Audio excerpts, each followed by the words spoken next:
are listening to another edition of JetX Live. Every other week we do JetX Live, and then we do Blue Splits Live. One Mr. Michael Nania joins me tonight, as always. What's up, Michael? Not too much. I think just like you and I were talking about before we started recording, just for the umpteenth year in a row, trying to figure out how to get our way through making content and writing, trying to focus on a team that is completely out of the playoff mix more than before the halfway point of the season yet again. Yeah, it definitely sucks producing content for a team when your team is pretty much out of it by every October, and like this season, it's not like we had the excitement, and we still do, of the young roster and Zach Wilson and Saleh. We both go to Carolina. The first half of that game is absolutely brutal. The next week, Zach Wilson throws 4 picks against the Pats. After that, you get blown out versus the Broncos. It's like the first 3 games of the season were pretty terrible. And then we're kind of trying to cling on to hope. And then they beat the Titans, and then we're hopeful that they can beat the Falcons, and they get blown out there. Now we're getting blown out multiple weeks in a row, allowing historically bad defensive numbers, which I'll highlight. If you have anything to add to it later, we can recap that. But it's definitely tough to produce content consistently for a team. That sucks. It's a lot more exciting to do recaps when they win.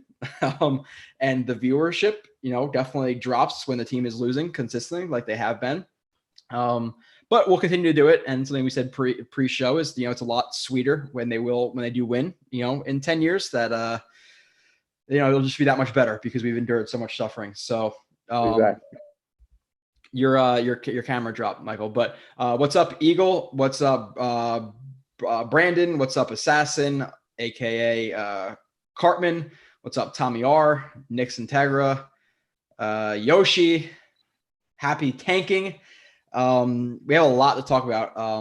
Nani, I don't know why your camera's not on, but you're just completely you've vanished at this point. There you go. It's come back.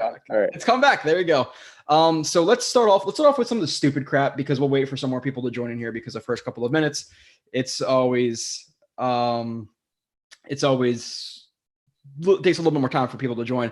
Rex Ryan versus Robert Saleh. 1, who would you take in a cage match? Because I think I know who I'm taking. And 2, what do you make of the comments where I'm sure everybody knows at this point, Rex Ryan basically got mad that people have compared Saleh to Rex Ryan, which I don't really get the comparison. The only things I see that they're similar in is both defensive guys, both coaches of New York. And is there anything else? Both fiery guys. Other than that, I can't really see any comparisons. So he got mad at whatever comparison. But what do you think about that whole situation? Something stupid to talk about for a couple of minutes. Yeah, so first of all, give me Saleh all day in the cage match. I think that'd be over in 15, 20 seconds maybe, if that. But yeah, I don't know. It's just Rex being Rex with his, bombastic comments. And he actually made similar comments a couple weeks earlier when they lost to the Pats. I don't know. I guess someone compared him, because I know I haven't really heard those comparisons. Guys being defensive guys, head coach of the Jets, kind of stops there. But I guess it is warranted to an extent. And, fans have already voiced their opinions enough. The numbers are historically bad. So they are performing to the level to where it's expected that you're going to get talk like that in the national media. So it's hard to really go against it that much or say it's not warranted, because it is based on the performance. But I don't necessarily see where the connections are. It is apples and oranges. And Rex himself didn't do great his last few years. Once the Mangini talent sort of wore off, and it is just night and day with the talent that they both had. Yeah, Rex Ryan inherited a roster from 2008 that was basically a Super Bowl favorite at that point in the season. Like 8-3, Brett Favre gets the injury. They lose the remaining 5 games. They missed the playoffs, but you're looking at a team that was the number 1 rushing attack, the number 1 offensive line in the league when he first joined the team, with a ton of talent out wide. And a ton of talent on the defense, and he takes it over. And yeah, like they went to the conference championships both those years, but both those years, like they went 10-6, 9-7, like they barely got in the playoffs, which is, when you think about that roster, it's actually kind of disappointing. If you take that roster and say, hey, this roster was 10-6, like that team, those teams should have went like 12-4, 11-5 at the minimum, to be completely honest. And then after that, Mangini or Tannenbaum leaves, Izek comes in, and Rex Ryan starts forcing his hand a little bit and brings in guys like Tosh Boyd and what was the guy's name? Scotty McKnight, because he was like friends with whoever it was. Like the guy was an absolute joke, and I think he's just obviously, he's a media guy now. What is media's purpose? It's not to necessarily, create not like good storylines. It's not to be smart and nuanced. It's to create headlines and attacking the New York Jets head coach and getting your name plastered all over websites and stuff is good for your business. It's good for ESPN. It's good for whoever the hell he works for. I don't even know, because I don't really watch that stuff. I legitimately don't know how he works for or who he works for. But whoever it is obviously likes it, and he's creating some headlines. And I'm surprised by Saleh coming out and saying, "You know where to find me," and then his brother coming out and saying, basically shut your fat face. But like you said, Saleh would absolutely dominate Rex Ryan, and even if it's not a 15-second fight, just by the fact that Saleh is a fit guy, Rex Ryan would gas out after like 4 punches and pretty much be done from there. So interesting but stupid. Like it's just so Rex Ryan to be commenting on his old team like this. I see Sneakers to Boots in here, who I've never seen before. How do we always end up here? Well, McCagnon, Izek, bad coaching, hiring Gase, Woody Johnson. I think some things have changed. And again, I will give Joe Douglas more credit than some other people, and we can get into that whole wormhole if we really need to. I think the coaching has been disappointing, specifically some things this week that we'll talk about. What's up, Chris? Falco. People are excited for Falco, I guess, or Flacco. Drew O'Neill, what's up? Do we agree that the offense is decent, but our defense is confused? The defense was terrible this game, which we'll get to in a second. Actually, let's get to the coaching. We're talking about Saleh a little bit. We're talking about kind of how the Jets got here. What was your overall opinion of the coaching this game? And we'll go through the coaching. We can go through Saleh first. We can go through Ulbrich. We can go through LaFleur. Then we'll go through all the position groups as we usually do, and then round out with some storylines and talking to some of the people in the chat. But Saleh, what do you think about him in this game? Yeah, I mean, I think one thing I think a lot of people, anytime a team loses, especially the Jets, they'll always go to this excuse where, like, this team plays with no heart, they play with no energy, all these things relate to effort. And as bad as the Jets are right now, and they're absolutely terrible, which is a fact, I don't necessarily see a lack of effort. I don't really see plays where it's like, that guy's not trying. He's not playing as hard as he can. They're just bad right now. They're just getting beat. So from a Saleh perspective, I don't necessarily see a team that under his leadership isn't trying enough. There is some complacency in terms of like the lack of adjustments. There's also the delay of game they took in that 4th and 1 situation that I think LaFleur took the blame for. Yeah, he came out and took the blame for it. Yeah, he said Salomon called timeout. LaFleur said they could get it, and they didn't. So, that's like high school shit. Like I don't get it. Like there's a clock. You have offensive linemen who could call a timeout. You have quarterbacks who can call a timeout. You have receivers. You have the OC. You have the DC. You have Saleh. You have his get back coach who can run on the field and call time. Like why can't anybody call a timeout? Like it's that difficult. Like at that point in the game, it's 10-0. You're 10-0, right? You're driving. You score a touchdown there. It could be a game, and obviously the Bills would probably obviously outlast the Jets and most likely win, obviously. But still, like getting a delay of game in a 4th and inches situation is high school D3 level college bullshit. It really is. So whatever the excuse is, they have to fix it. That and just overall the amount of defensive snaps that you highlighted that Quinnen Williams and Elijah Moore is getting right now, which is like a little bit over 50%, is baffling. The fact they're not using Elijah Moore, I think a little bit on manufactured touches is a little bit baffling. The fact that I get that you don't want to move Bryce Hall necessarily into the slot because that's a completely different position, but there's no difference from the boundary left side or the left side corner and the right side corner. There's no difference. The teams are mostly lined up to field or boundary. So there's been plenty of times on the left side or on the right side of the offense, he's been boundary or the field side corner. So there's no assignment changes. It's just you're playing on a different side of the field. So the thing is, like, to play so strict and be so like locked into your not like values, but like your old way of thinking with like Sherman was always at left side corner. Now Hall is. The problem is, unless you have another corner that's in equal level to Hall, guess where teams are going to scheme to go? They're going to go at Guidry and Eccles the entire game. Like he can't move. to play on the right side of the defense, and you're going to let Guidry match up against Stephon Diggs for multiple reps in a row. And it's not even necessarily just about that too. It's about, and this I'm kind of everybody now. I said just Robert Saleh, so I didn't give you that opportunity. So excuse my French, but fuck it. It is what it is at this point. It's not like the Jets have never played cover 2 this year. Like, it's not like people think like, oh, they're just a cover 3 team, so they only play cover 3. Like, they've played cover 3, they've played cover 5, they've played cover 4, they've played cover 6, they've played cover 2. They haven't really played a lot of cover 2 man, but nonetheless, like on those plays with Guidry, you can't give him, not even a different coverage, but a bracket or a cone, or just make it cover 2 zone or cover 2 man. Like, they're clearly attacking it, and you're just gonna stick to your laurels and let Guidry get roasted by.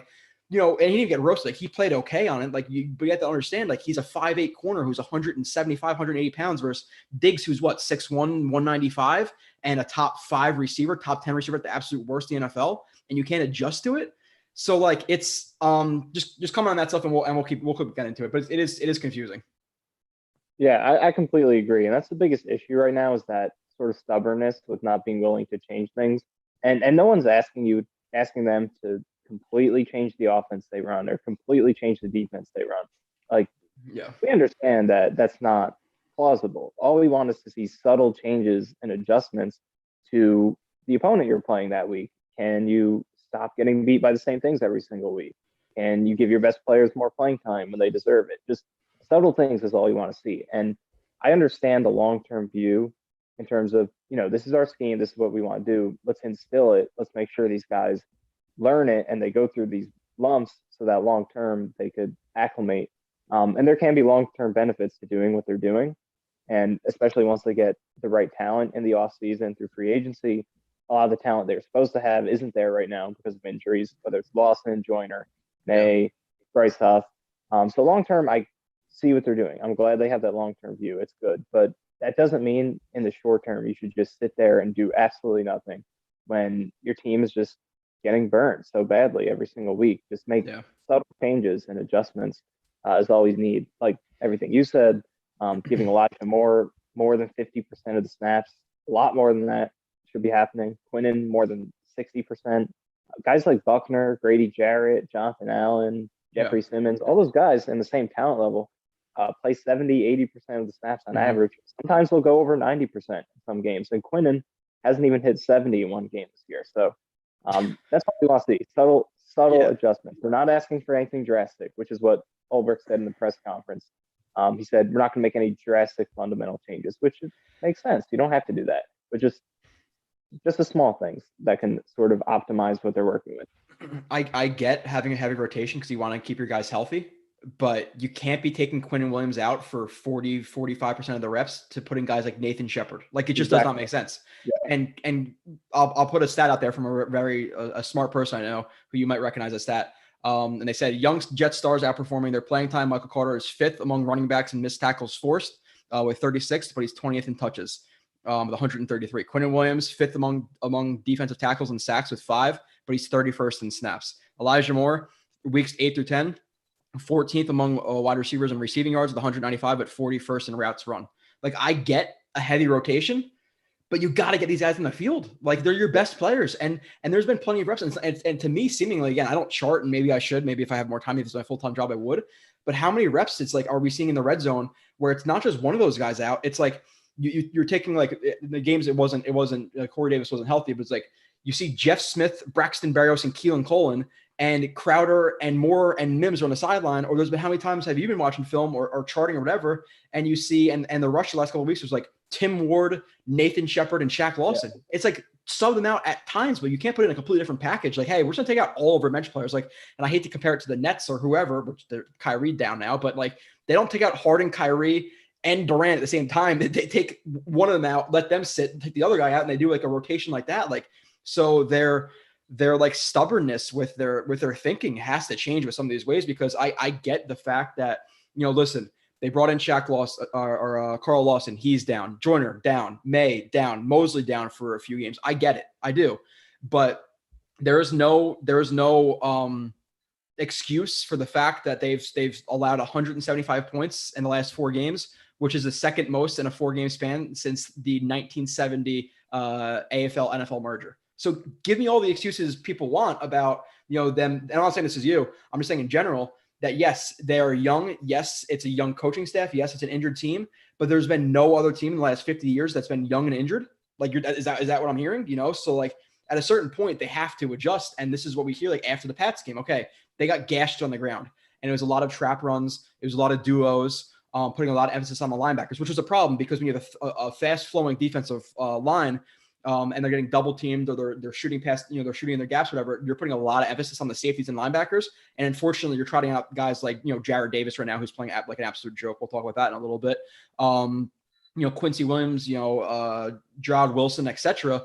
So that obviously is a way to attack the Jets. And we thought that they would adjust to it. They said they would adjust to it. They're never going to beat like that again. And they got an absolute smack the last couple of weeks. So where is the adjustment? So I get the excuses. But at the same time, there's no excuse for how bad the defense has been playing right now. It's been absolutely abysmal. The Jet, and another stat on top of that, the Jets are allowing a league worst 32.9 points per game, which is on pace to be the worst mark in franchise history. So this is the worst defense right now on this pace in Jets history. Now the schedule does ease up a little bit, but still there's not many excuses for how bad they're playing right now. So they need to adjust. Yeah, exactly. And it's just even blame to everyone. The talent's not there right now. Yeah. The talent that is there is not playing up to their own expectations. And then the coaching staff, as many excuses as there are legitimate on-field adjustments they can be making that could be making things better right now. And that, it's all started with the Pats game. We saw where the weaknesses were, how this team can be beat. And they're getting beat by the same exact things the next 3 weeks. Yeah. So the blame for the coaching staff is legitimate, but it's not all on them. It's just an even blame of a lot of different things. But, the injuries is the one thing you can't control. The one thing you can control is the adjustments you make and how you react to them. And they're doing that about as poorly as you can right now. So I think there is legitimate criticism for the coaching staff. Yeah, we had somebody asking here. I don't know if you know this. I don't know where it was or who asked it. I'm sorry if I missed the name. They asked if Mims. Yoshi asked if Mims is still on the COVID list. I don't know if we've heard anything about that. I don't think we have. I don't think clear to play. Been an update on that yet. No. But he was vaccinated though, so doesn't he have to get a negative test and then not have symptoms and then get another negative test or something like that? I know it's like pretty easy for people who are. I'm pretty sure that's what I heard. I don't know. Sure. Sherb asked, does the lack of competitiveness in most games this season reflect most poorly on coaching, GM, players, or none of the above, and we should just expect to get blasted every week? No, you shouldn't expect to get blasted every week. Like, it's not like we set a high bar. Like I said about 7-8 wins, which is obviously too high. I think at this point I'm thinking 4 to 6 wins. I think they're getting at least another 2 to 3 wins. Look at the schedule with Miami twice and the Jaguars and the Saints without a quarterback and all this. Now I'm not saying they should win those games because they look at the Jets exactly the same way, but you're still expecting 2-3 wins.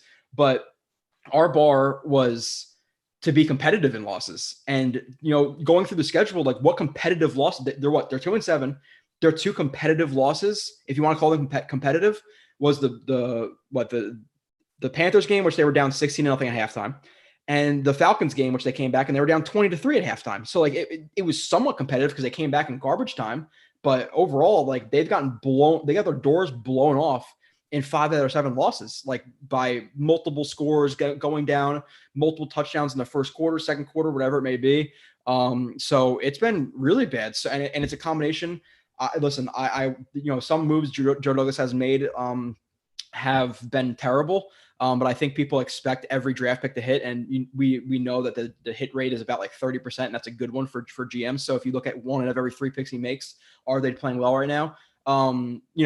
You could say so. We can go through the Guidrys and the Huffs and, say what you want about Mims, but people still like him. Becton's been injured, not necessarily Joe Douglas's fault. He got rolled up on. You look at the 4 picks of this year: ABT playing well, Carter playing well, Carter the second playing well, Guidry relative expectations playing well. We've gone through this many times. I'm not going to blame on Douglas.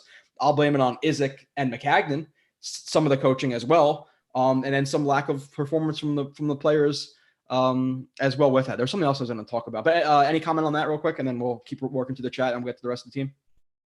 Yeah, I think it's definitely you can put more blame on Idzik and McCagnon for this right now than Douglas, because you just look back at the roster that Douglas inherited, the starting lineup of that Bills game in 2019, and there's just very little NFL talent in terms of what we're seeing right now that was on that field.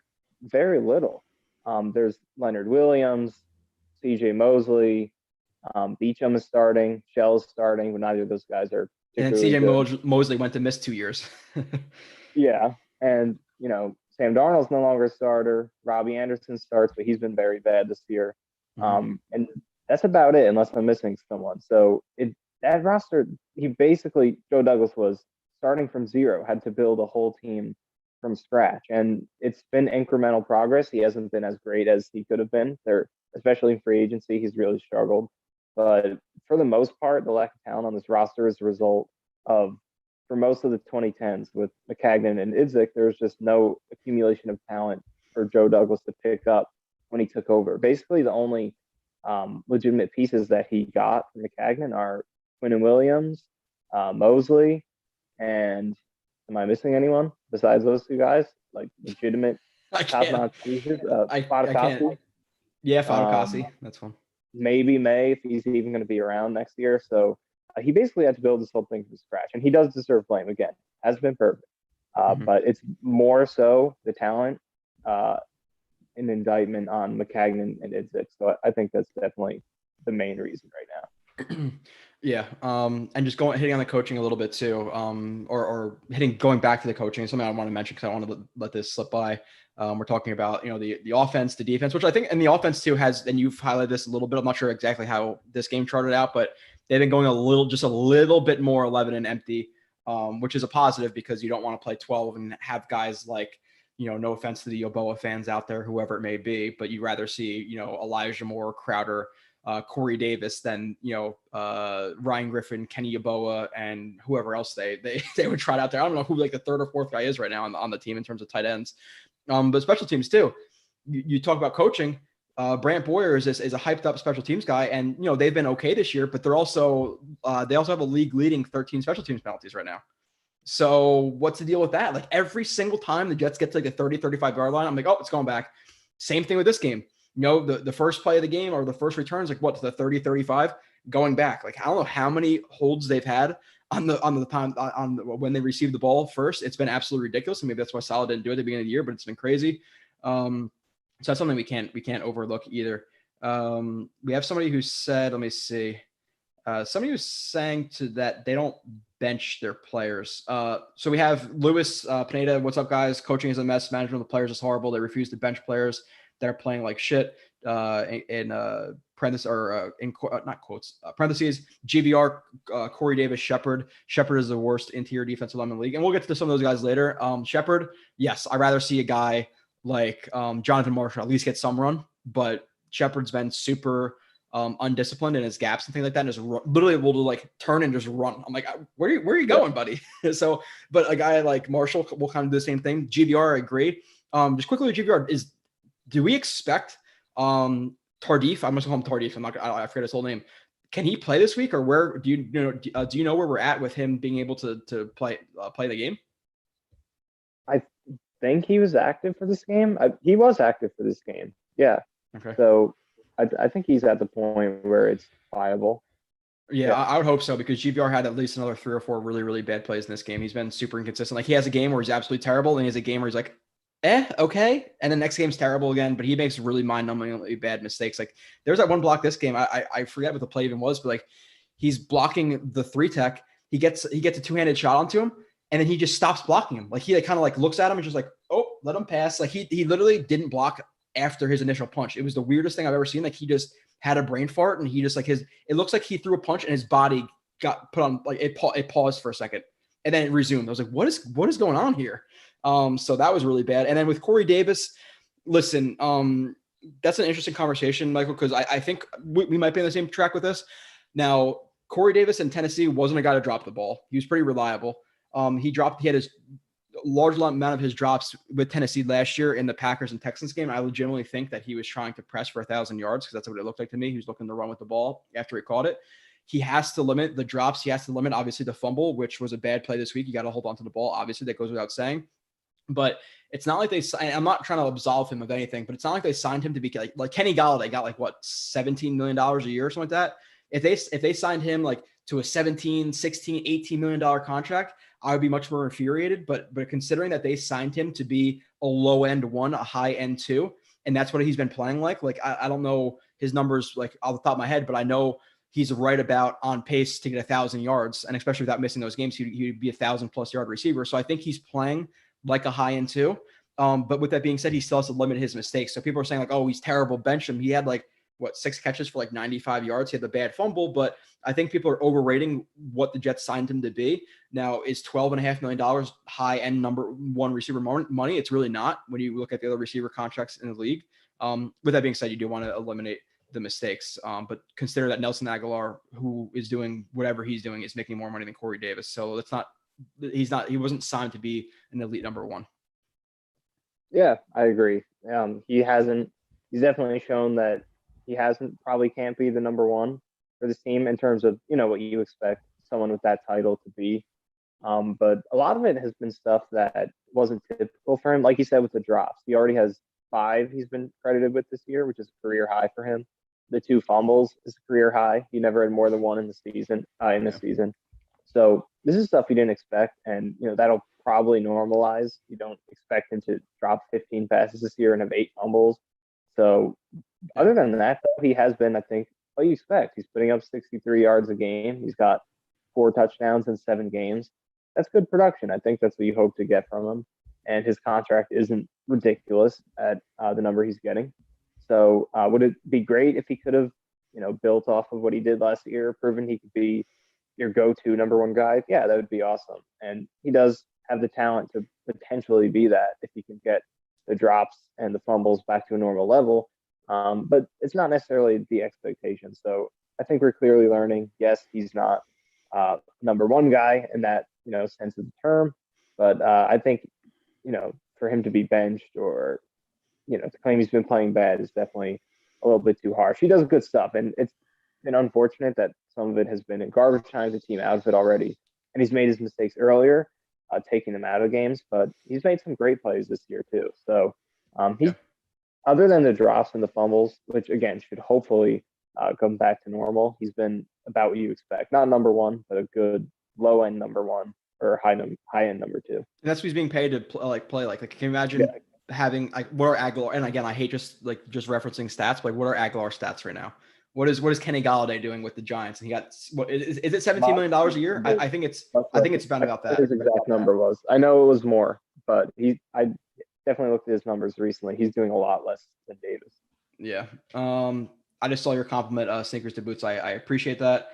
And Eagle brings up a good point. Saleh was hired because he can manage teams that were banged up and injured with the 49ers defense last year as well. Don't forget to point that out. Yeah, and that's true too. And kind of to push that back into the conversation we've been having about coaching. Like I know Saleh wants, and I don't really give a shit about the rah stuff. I don't. You see Bill Belichick who is completely like lifeless on the sideline. They win games. People are like, oh, look at how composed he is. He doesn't even care about this. Then if he's rah and he's winning, people are like, oh, but look how excited he is. If you're winning, it doesn't matter. I don't care that much about the sideline stuff. I really couldn't give 2 shits less, to be completely honest. But with that being said, at what point does Saleh, who wants to be like that overseer of the team, take control of more of the defensive plays? Because at this point right now, say what you want about Ulbrich and how he did in the beginning of the season, which again, they got blown out plenty of teams put up a lot of points in the first half and then kind of took their foot off the gas against the Jets. And I said that even earlier in the year when people were praising him. At what point does Saleh have to say, listen, dude, I got to take over some play calling because it's been absolutely brutal? Or what point do they start to change? Because listen, that cover 3 system, which is not just strictly cover 3, it's not, that has been dying and it's been dead for a couple of years now. Like teams are going away from that. Now it's a lot of cover 4 and quarters and stuff like that you're seeing in the NFL take over with like Brandon Stanley and that type of, or Staley and stuff, that type of stuff. So at what point do you expect Saleh to say, hey, dude, I got to take over a little bit? Because at this point, when you have a fire, you got to put it out. And Ulbrich and the defense right now are a full blown, 4-alarm fire. So what do you do about it if you're Saleh? Yeah, and that's, I think, one of the interesting things, because it seems like there's a lot of loyalty there. It doesn't seem like it's something he's inclined to do. It seems like just like Todd Bowles and Casey Rogers. Yeah, and that's the thing. Like loyalty can be a great thing if it works out in the long run. Guys are in lockstep and things develop in a positive way, which the Jets have a soft stretch coming up. Let's see if the defense can improve. Albert can make good adjustments. The season's Yeah. not over, but it can also be something you die by. If the guy's not going to get better and keep making the same mistakes, then you're going to pay for that. So um, that's another thing about Salah and the job he's done so far. I think a lot of us are forgetting, like we're attributing a lot of defensive blame to him, Yeah. but he's kind of brought here for the CEO aspect of it to be the overseer of the team, and that aspect I don't think he's necessarily done the worst job.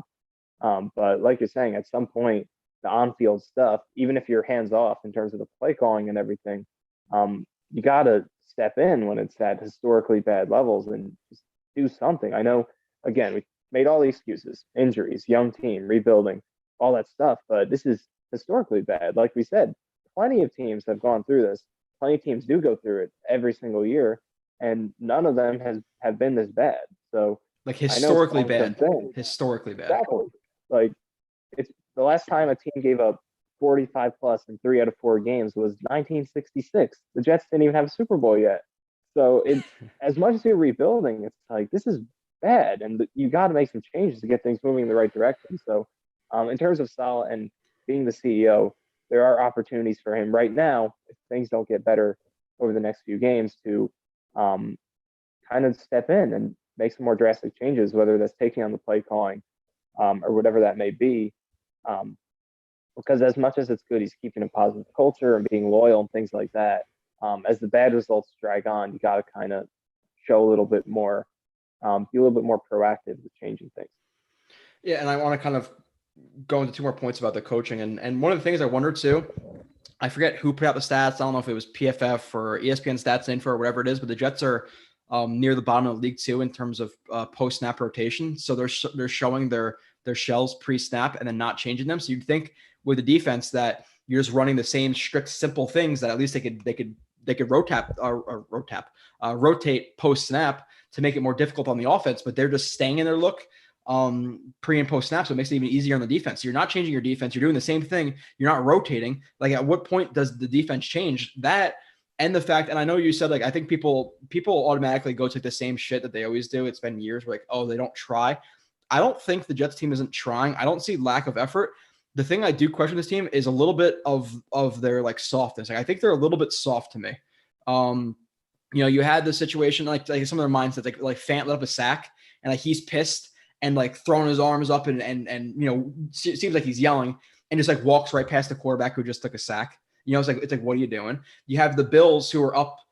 What was the score at that point? 37 or 38-10, and the Bills on first down throw a play action 40-yard bomb to Stephon Diggs. It's like you have a team throwing on you up almost 30 with 8 minutes left in the game. Like, dude, like at a certain point, like high school, college, NFL, like that shit pisses the team off. And that's when you start getting late hits. It's like, hey, throw the ball and it's okay. Then fine, we're going to knock out Josh Allen. Like that shit happens. It just does. So I think they're a little soft to me. So that's a little bit concerning. I don't think it's lack of effort. I just think they might be a little bit of pansies. I don't want to say any too bad words, but what are your thoughts on that? Because that's I've noticed that a little bit. Yeah, I think that's a much more valid way to put it because again, like in terms of lack of effort, I don't think anyone can find a play where you can find someone who just flat out doesn't try. But this Yeah. is definitely a team that is just that, like you said, there are aspects where they're soft. With the defensive line just straight up getting bullied in the run game every single week. And then like you're saying, like the offensive line, like quarterbacks have been taking late hits on this team every single week, and I don't see any retaliation. And you don't want to go over the line. You definitely never want to do that and hurt the team more with penalties. But just show a little bit would definitely be something good. And this is a minor criticism. It's just you win games, no one cares about this stuff. But there definitely is some aspects of that, and it does kind of seem like I know they have all gas, no break and everything, but Salah's mentality from the beginning has been much more about synergy and chemistry and just more positive energy, more so than it's been like about grittiness and toughness. Which again, if they're winning, no one would complain about these things. But just a little bit more tenacity would be good right now. I don't think the effort is low, but Yeah. just slightly more edge would be nice. Sneakers and Boots says the bar for this team is on the ground, and instead of stepping over, the Jets decide to dig a hole to still be under it. That's funny. Praj, if this keeps up, is it a smart idea to fire Saleh? They aren't even adjusting now, so will they adjust to the future when it counts? That's a good point, because like, listen, if they're not post snap rotating, if they're keeping Hall on the same side, if they're not changing the way in terms of single gapping versus two gapping, if they can adjust to screens, if they can adjust to, and a part of that is the talent they have. Again, you're running out guys like Quincy Williams and Delshon Phillips and Gerard Wilson, who minus a sack this game is absolutely dreadful. You're running out, plenty of bad players, so that's a part of it. But again, they're laying up historically bad numbers, so at a certain point, they do need to adjust to it. So I think they have the rest of the year to prove themselves, and I think they have another year after this. But at the same time, you have Eagle, who kind of says this later in the chat. He says if they give up 40 plus points a game, he would fire them all. If they're 2-15 at the end of the year, and at what point, like, if they finish 3-14 and they're letting up 48 plus points a game the rest of the season, can you ever expect to get better? Because at a certain point, yeah, it's the talent, it is a talent to a certain aspect. But with that being said, that's the coaching too. So like, I don't think that would happen. But if they're if they're this bad on defense for the rest of the year, like, are they ever going to be good enough to legitimately win a Super Bowl? Because I don't want it to be just average. I don't. I want to win that Super Bowl. I'm sure everybody in here wants to. Obviously, no shit. Everybody in here wants to win a Super Bowl, unless you're, we have a couple of like Niners fans and stuff who come in here sometimes, or Raiders fans or Lions fans. But nonetheless, the Jets fans in here want to win a Super Bowl. So at what point, like, does it get so bad where you consider firing him after a year? Or is it not a possibility? I don't think there's a possibility. It would have to be extremely bad. Like what they're doing right now, they do that every single week, the rest of the year, 2-15. You finish the year allowing 35, 36 points a game, whatever.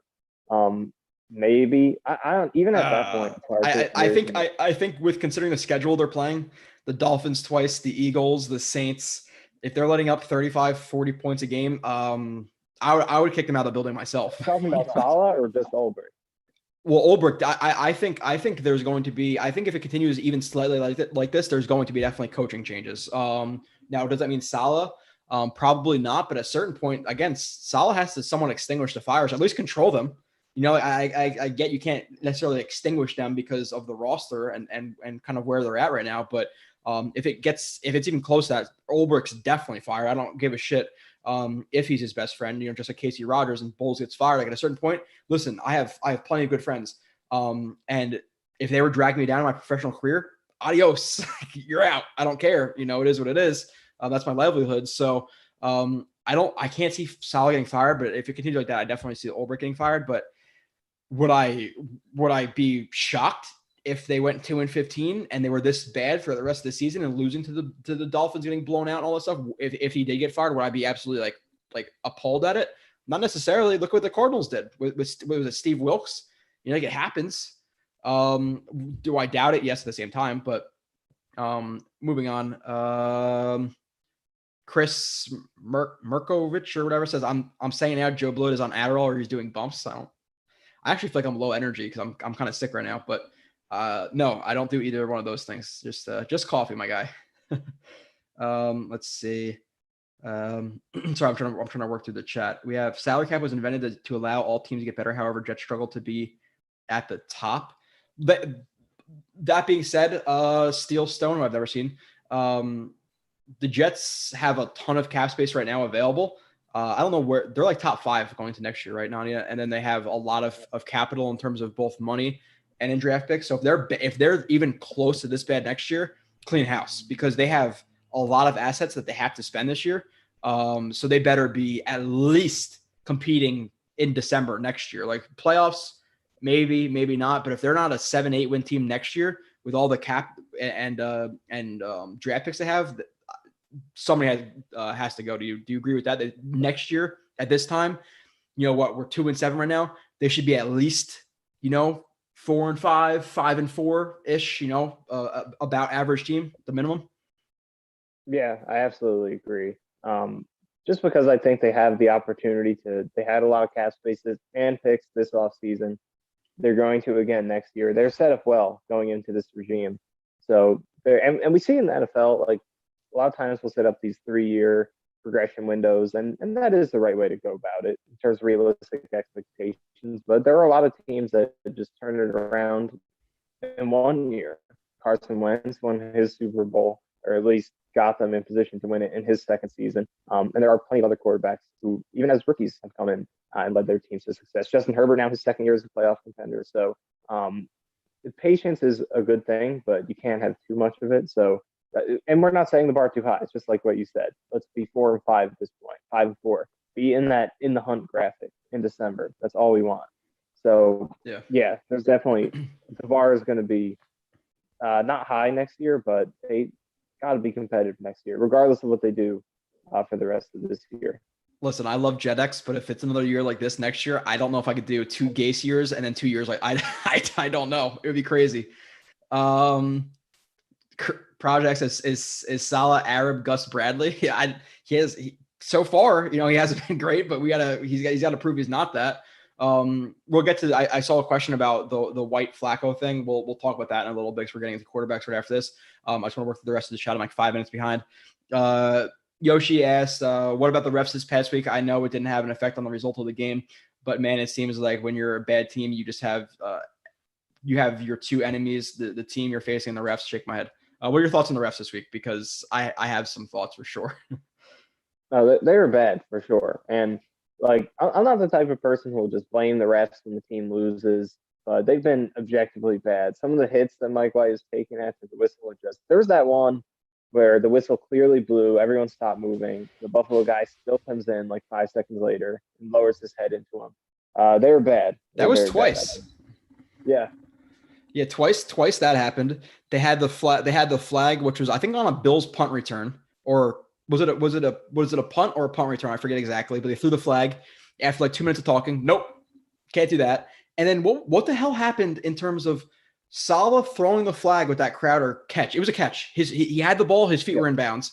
He throws it, something like because at that point, like who even cares? And I was boozed up a little bit, but like apparently he threw it. The refs told him like, no, it's not going to happen. Like just take your flag back. He's like, oh, okay, like I'll take my flag back. Like what's going on there? Because you have guys upstairs who are watching broadcasts, who are watching all the angles.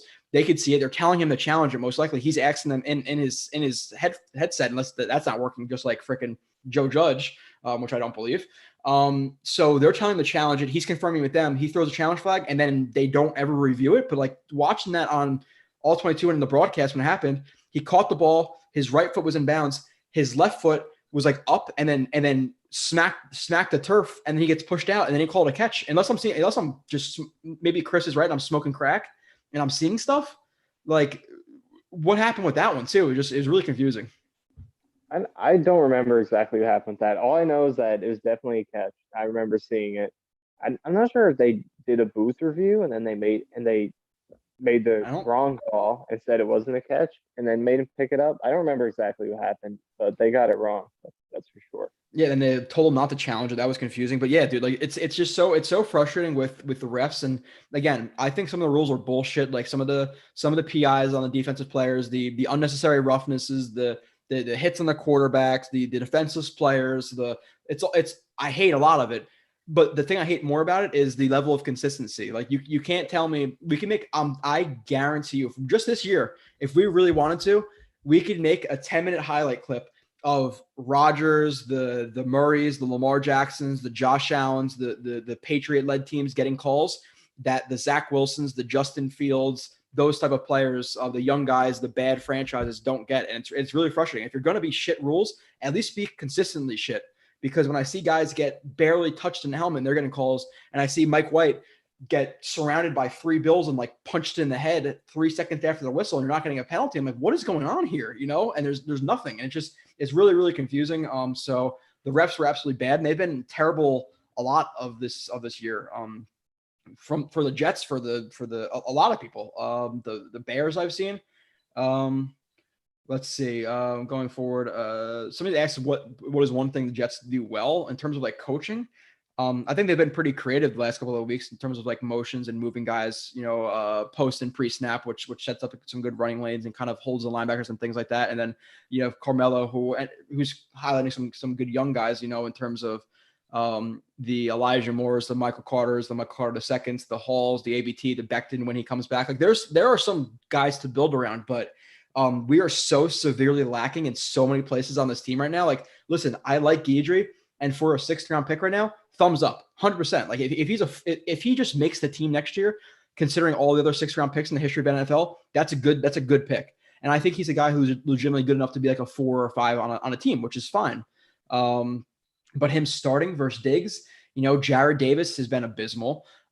Gerard Wilson, Niesman, like all these guys, not having Shaq Lawson, Carl Lawson, you're starting Shaq Lawson and Ronald Blair on your edge instead of Carl Lawson. Like, I don't know if I have to tell you that. It's a massive drop off. Like they are decimated with injuries, which is a part of it. But again, there's no excuse for how bad they've been playing. So moving on, only a couple minutes left. JD flopped hard on free agency, probably paying Jets tax next year. There is a Jets.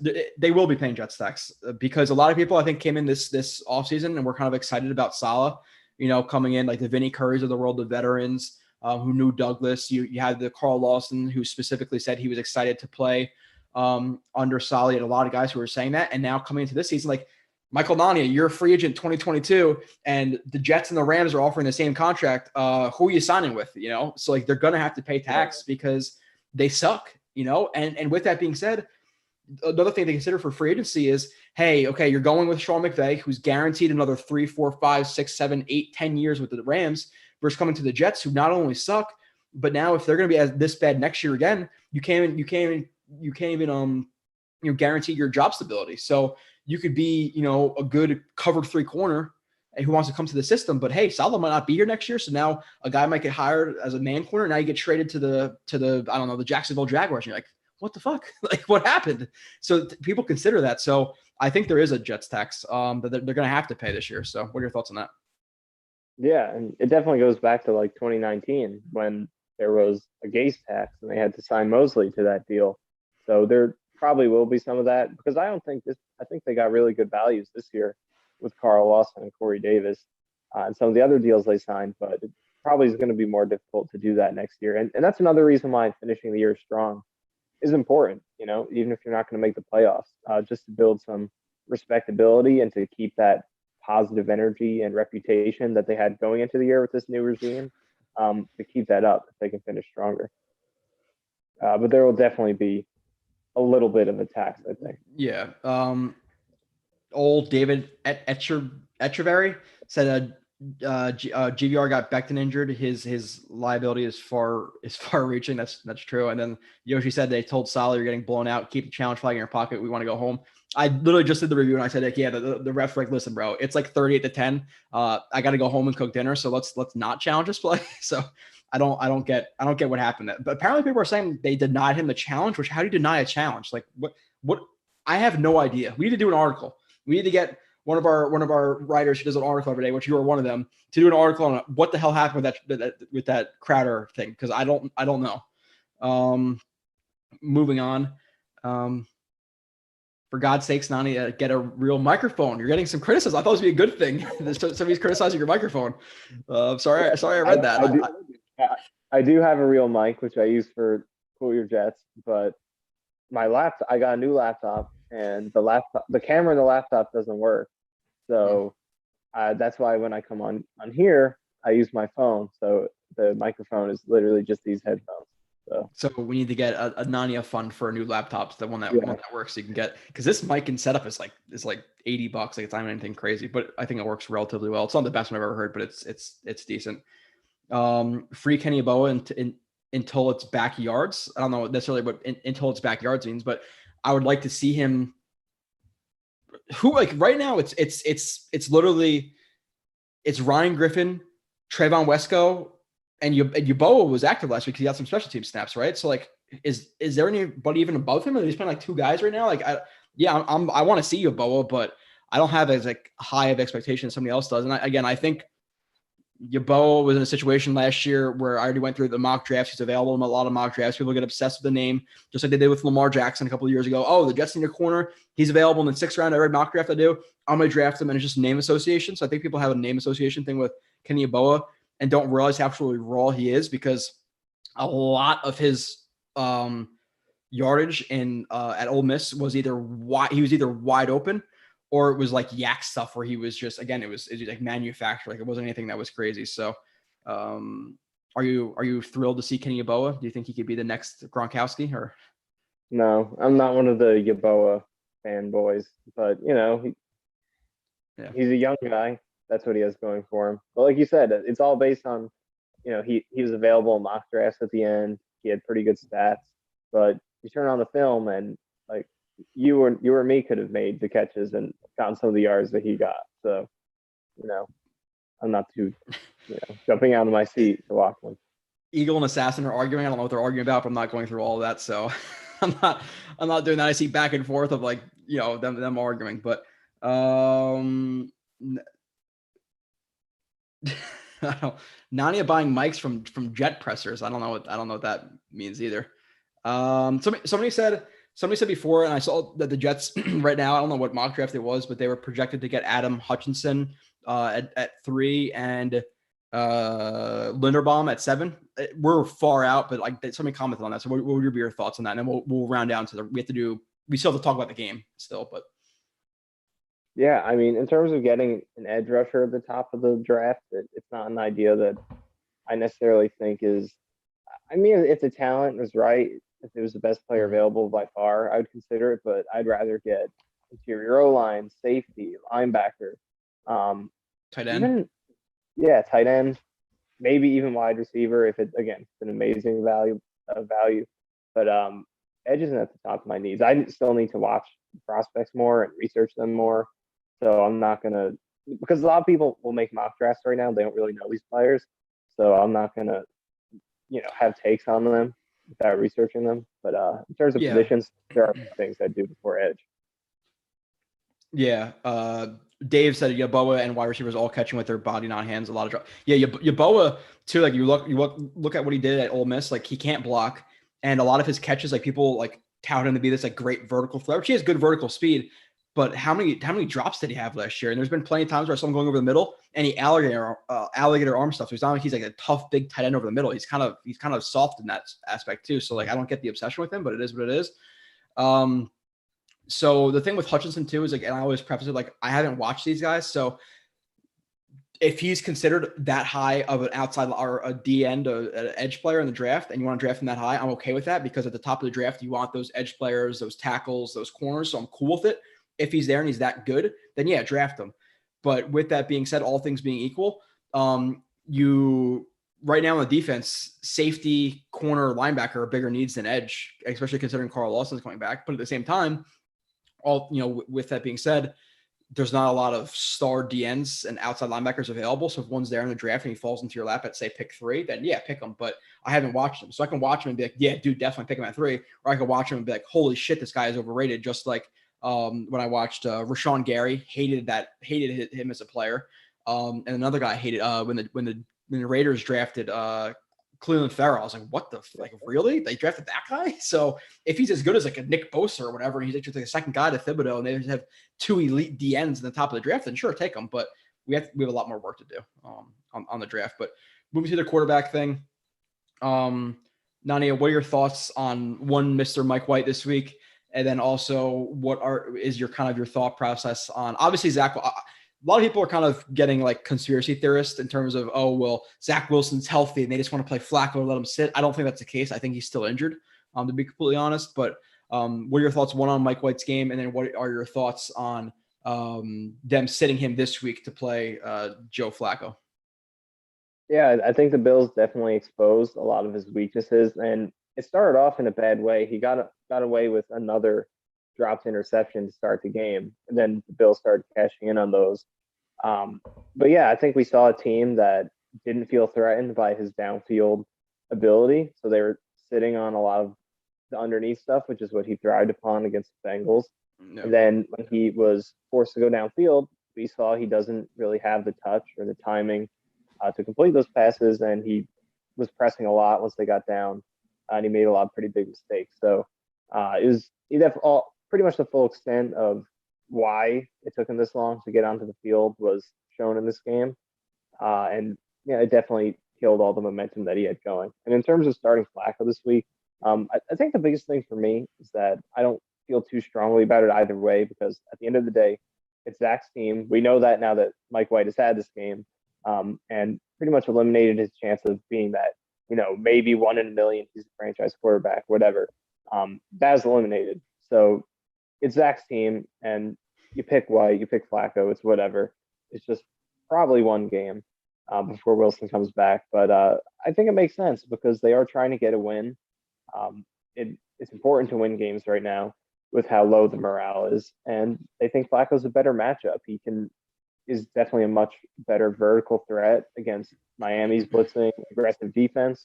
And I don't think Mike White would have been able to challenge them and threaten them down the field. So it's a decision that makes sense. It is a little weird from a locker room perspective, all that stuff, but he just threw 4 picks and he got blown out. So it is what it is. Now the thing with that is like, and like the counter is like, okay, the Jets are going nowhere this year, obviously. So, and the counter argument to that now is, okay, we'll give the playmakers a chance to make plays, and you still want to obviously win games. But with that being said, like Mike White, and listen, they didn't, which is so confusing. This is multi-layered because they traded for Flacco because they knew, oh shit, Mike White's our starting quarterback now. We have to get a quarterback in here. So that's why they panicked and traded for Flacco, which in itself is a joke because we were bitching all offseason that the Jets had to get a backup quarterback, a veteran backup quarterback. They didn't do it. Their plan was for Zach Wilson just not to get injured, I guess. And then when he gets injured, you panic trade for Joe Flacco. Mike White plays that game because Joe Flacco has to obviously learn the offense and all that stuff. He did play under Kubiak and whatever, but he still has to kind of learn it and etc. So they start Mike White. Mike White has a solid game. They think, oh shit, okay, let's play him another game. And then he plays like they thought he played, and they saw him play versus the Bengals, which was largely overrated that game. Like it was a good game. But I'm sure like how many of his 405 yards were yak, like 200 yards, I'm sure.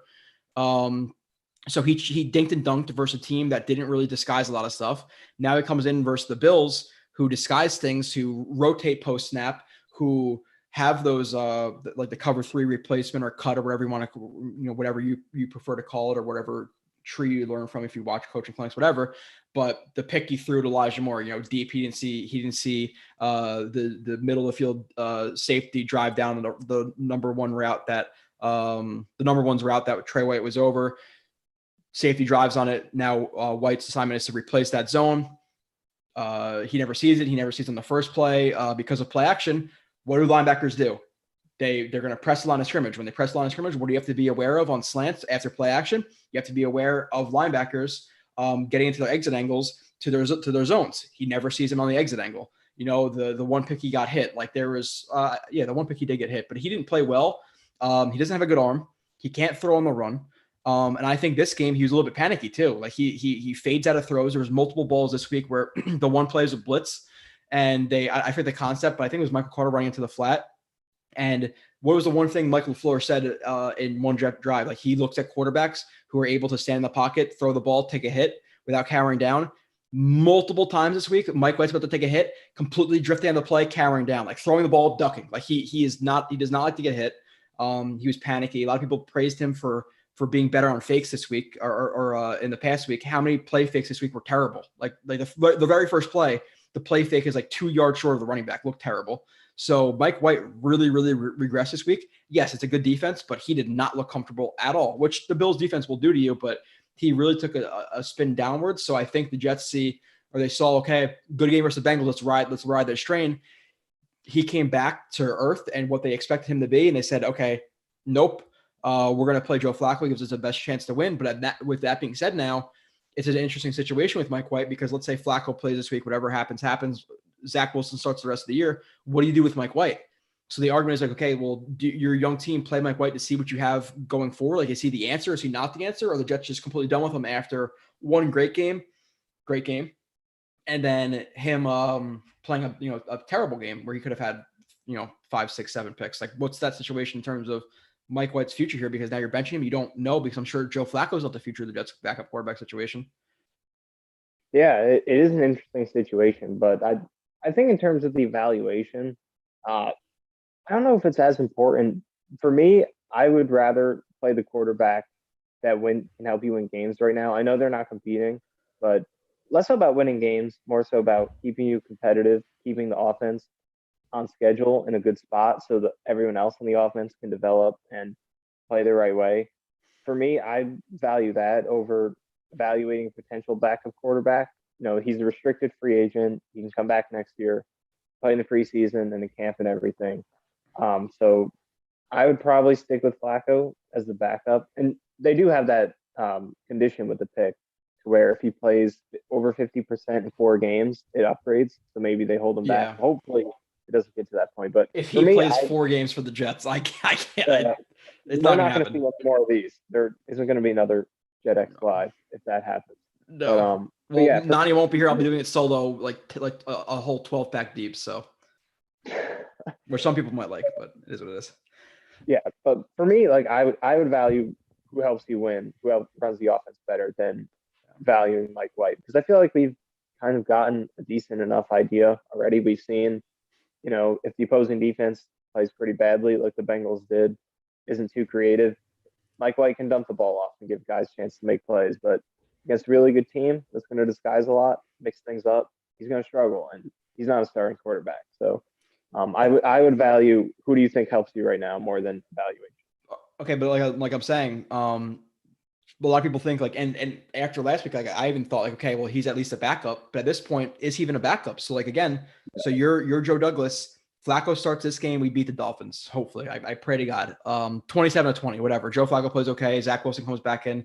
He starts the last 7 games of the season, whatever it is after this game. Mike White. Do you sign him again? Can he be your backup? Do you think? Because I think a lot of people unfairly are touting him already. Oh, he's definitely a good backup. Based on a game of him checking it down versus the Bengals, that's one game. People have had Matt Flynn's of the world have had one game, but that game against the Bills was as bad as it gets for the most part. Excuse what you want, but that was not a good game. First quarter, second quarter, third quarter, fourth quarter was not good. The third and fourth quarter worse than the first and the second, but it's still not good quarterback play. So what do you do with Joe with Mike White going forward? Because again, Joe Flacco is not going to be here next year. Zach Wilson's going to be the starter. Mike White asking for whatever he's going to ask for. Do you sign him, or do you actually look to bring in a veteran quarterback? What do you do if you're Joe Douglas? Obviously, depending on the price, but Yeah, it'll be interesting. But I definitely think because like you said, I think the Bills game is bad enough to more than cancel out the Bengals game, to where if he doesn't get another chance this year, I think you definitely don't get too aggressive looking to sign him. I think by all means you try to get him back. He is a restricted free agent, so they do have some flexibility there. The low round tender. Probably give him the lowest tender you could give him. Hopefully get him back. But I think some teams might actually go for that just based on the potential he showed in the one game. But if that happens, I think you take a draft pick for Mike White all day. I'm not convinced he could be a backup quarterback next year. The Jets next year are in a situation where I think you're looking for them to compete for the playoffs. Now, do they make it? I'm not sure, but I can tell you right now, they better be in it by at least November. This year they're out of it by October again, which is crazy, but which we expected to a certain extent, not this bad. But I'm not convinced he could be a backup quarterback right now for a team that's looking to compete, because right now, we don't see him again for the rest of the season. And 2022, the Jets are 8-8 with one game left. Zach Wilson sprained his finger, and Mike White has to go in that game to win you the game to go in the playoffs. Are you confident? I'm not. There's guys I'd rather have. So if we're playing the Bengals, maybe, but Christian Angelucci says this show will be even better when the Jets are eventually good. Always love watching regardless of gang shit. I love that. Even though I haven't seen him, so I guess he's a silent listener. Yoshi, who stood out to you guys in the previous game, which we're going over right now? Mike White was bad. Carter was good. AVT was up and down. He had a couple of bad plays. I think he was okay this game, to be completely honest. Fant wasn't good. We're going to go over it all. We're going to go through the positions. Stingley and Kenyon Green in the first round would be nice. Yeah, I got to look at a lot of these guys. There's plenty of guys who people love, and I watch their stuff. I'm like, I don't get it. It's more of a name thing. Why does Mike White have to play all games perfect? And if he's not able, and if he's not, he has to be pulled yet. Every other Jets player can play all the games awful and continue to play, shake them head. I think people are definitely, and fair or not, people are definitely given different flexibilities in their play based on the value that report into them and expectations. Like Zach Wilson, you expect him to play really well based on what he did in college and what they poured into him. Or Mike White, was a 5th-round pick who from 2018 was cut from the Jets like 10 times. They saw him practice playing. They didn't think he was very good. So they're going to pull a plug quick because that's what they think he is, fair or not. Give Mike White 6 games to see what he really has. Yeah, let's not do that. A serious question whether Mike White can throw accurately more than 20 yards. He does not have a good arm. His arm is terrible. It just is what it is. Other than that, okay, moving on past the quarterbacks. We'll go to the skill positions. We'll go offensive line first. What do you think about the offensive line? We just run through all those guys. Yeah, I think in pass protection, this was a pretty rough game. Probably one of the rougher ones. Like you said, Fant kind of took a step back in this one. Yeah. And AVT, I think it's interesting. He has a lot of great plays, especially with some pickups, like a lot of these really clutch pickups where he bails out the left tackle. It was Idoga a couple times when he was in. He'll make these big time pickups. He'll have some great one-on-one reps, but he does still take a few losses per game, give up some pressures. Those are a little bit high right now. So the consistency isn't there yet with him in terms of staying completely clean throughout the game, but you still see the ability. I think he'll get there. But I was curious to ask you, I was thinking about this earlier because, obviously the run game hasn't been good in terms of yards per carry, the total yards, whatever. It's been a lower tier run game. But you have Carter, who's been running really well. AVT's been run blocking really well. I think Moses has been okay. So how would you divide the blame in terms of the offensive line, the individual players? How would you divide the blame for the run game not being good this year? Oh, well, 95% on GVR. No, it's like that's such a hard question to answer because it depends on the individual play. Like you have plays where AVT might blow an assignment where GVR blocks well, or the next play GVR blocks assignment, AVT doesn't, or Connor McGovern can't reach block. Like some things with the offensive line, not even in the run game, I think are being coached at this point in terms of like when they shoot with what hand. Like a lot of times you see people shooting near your hand.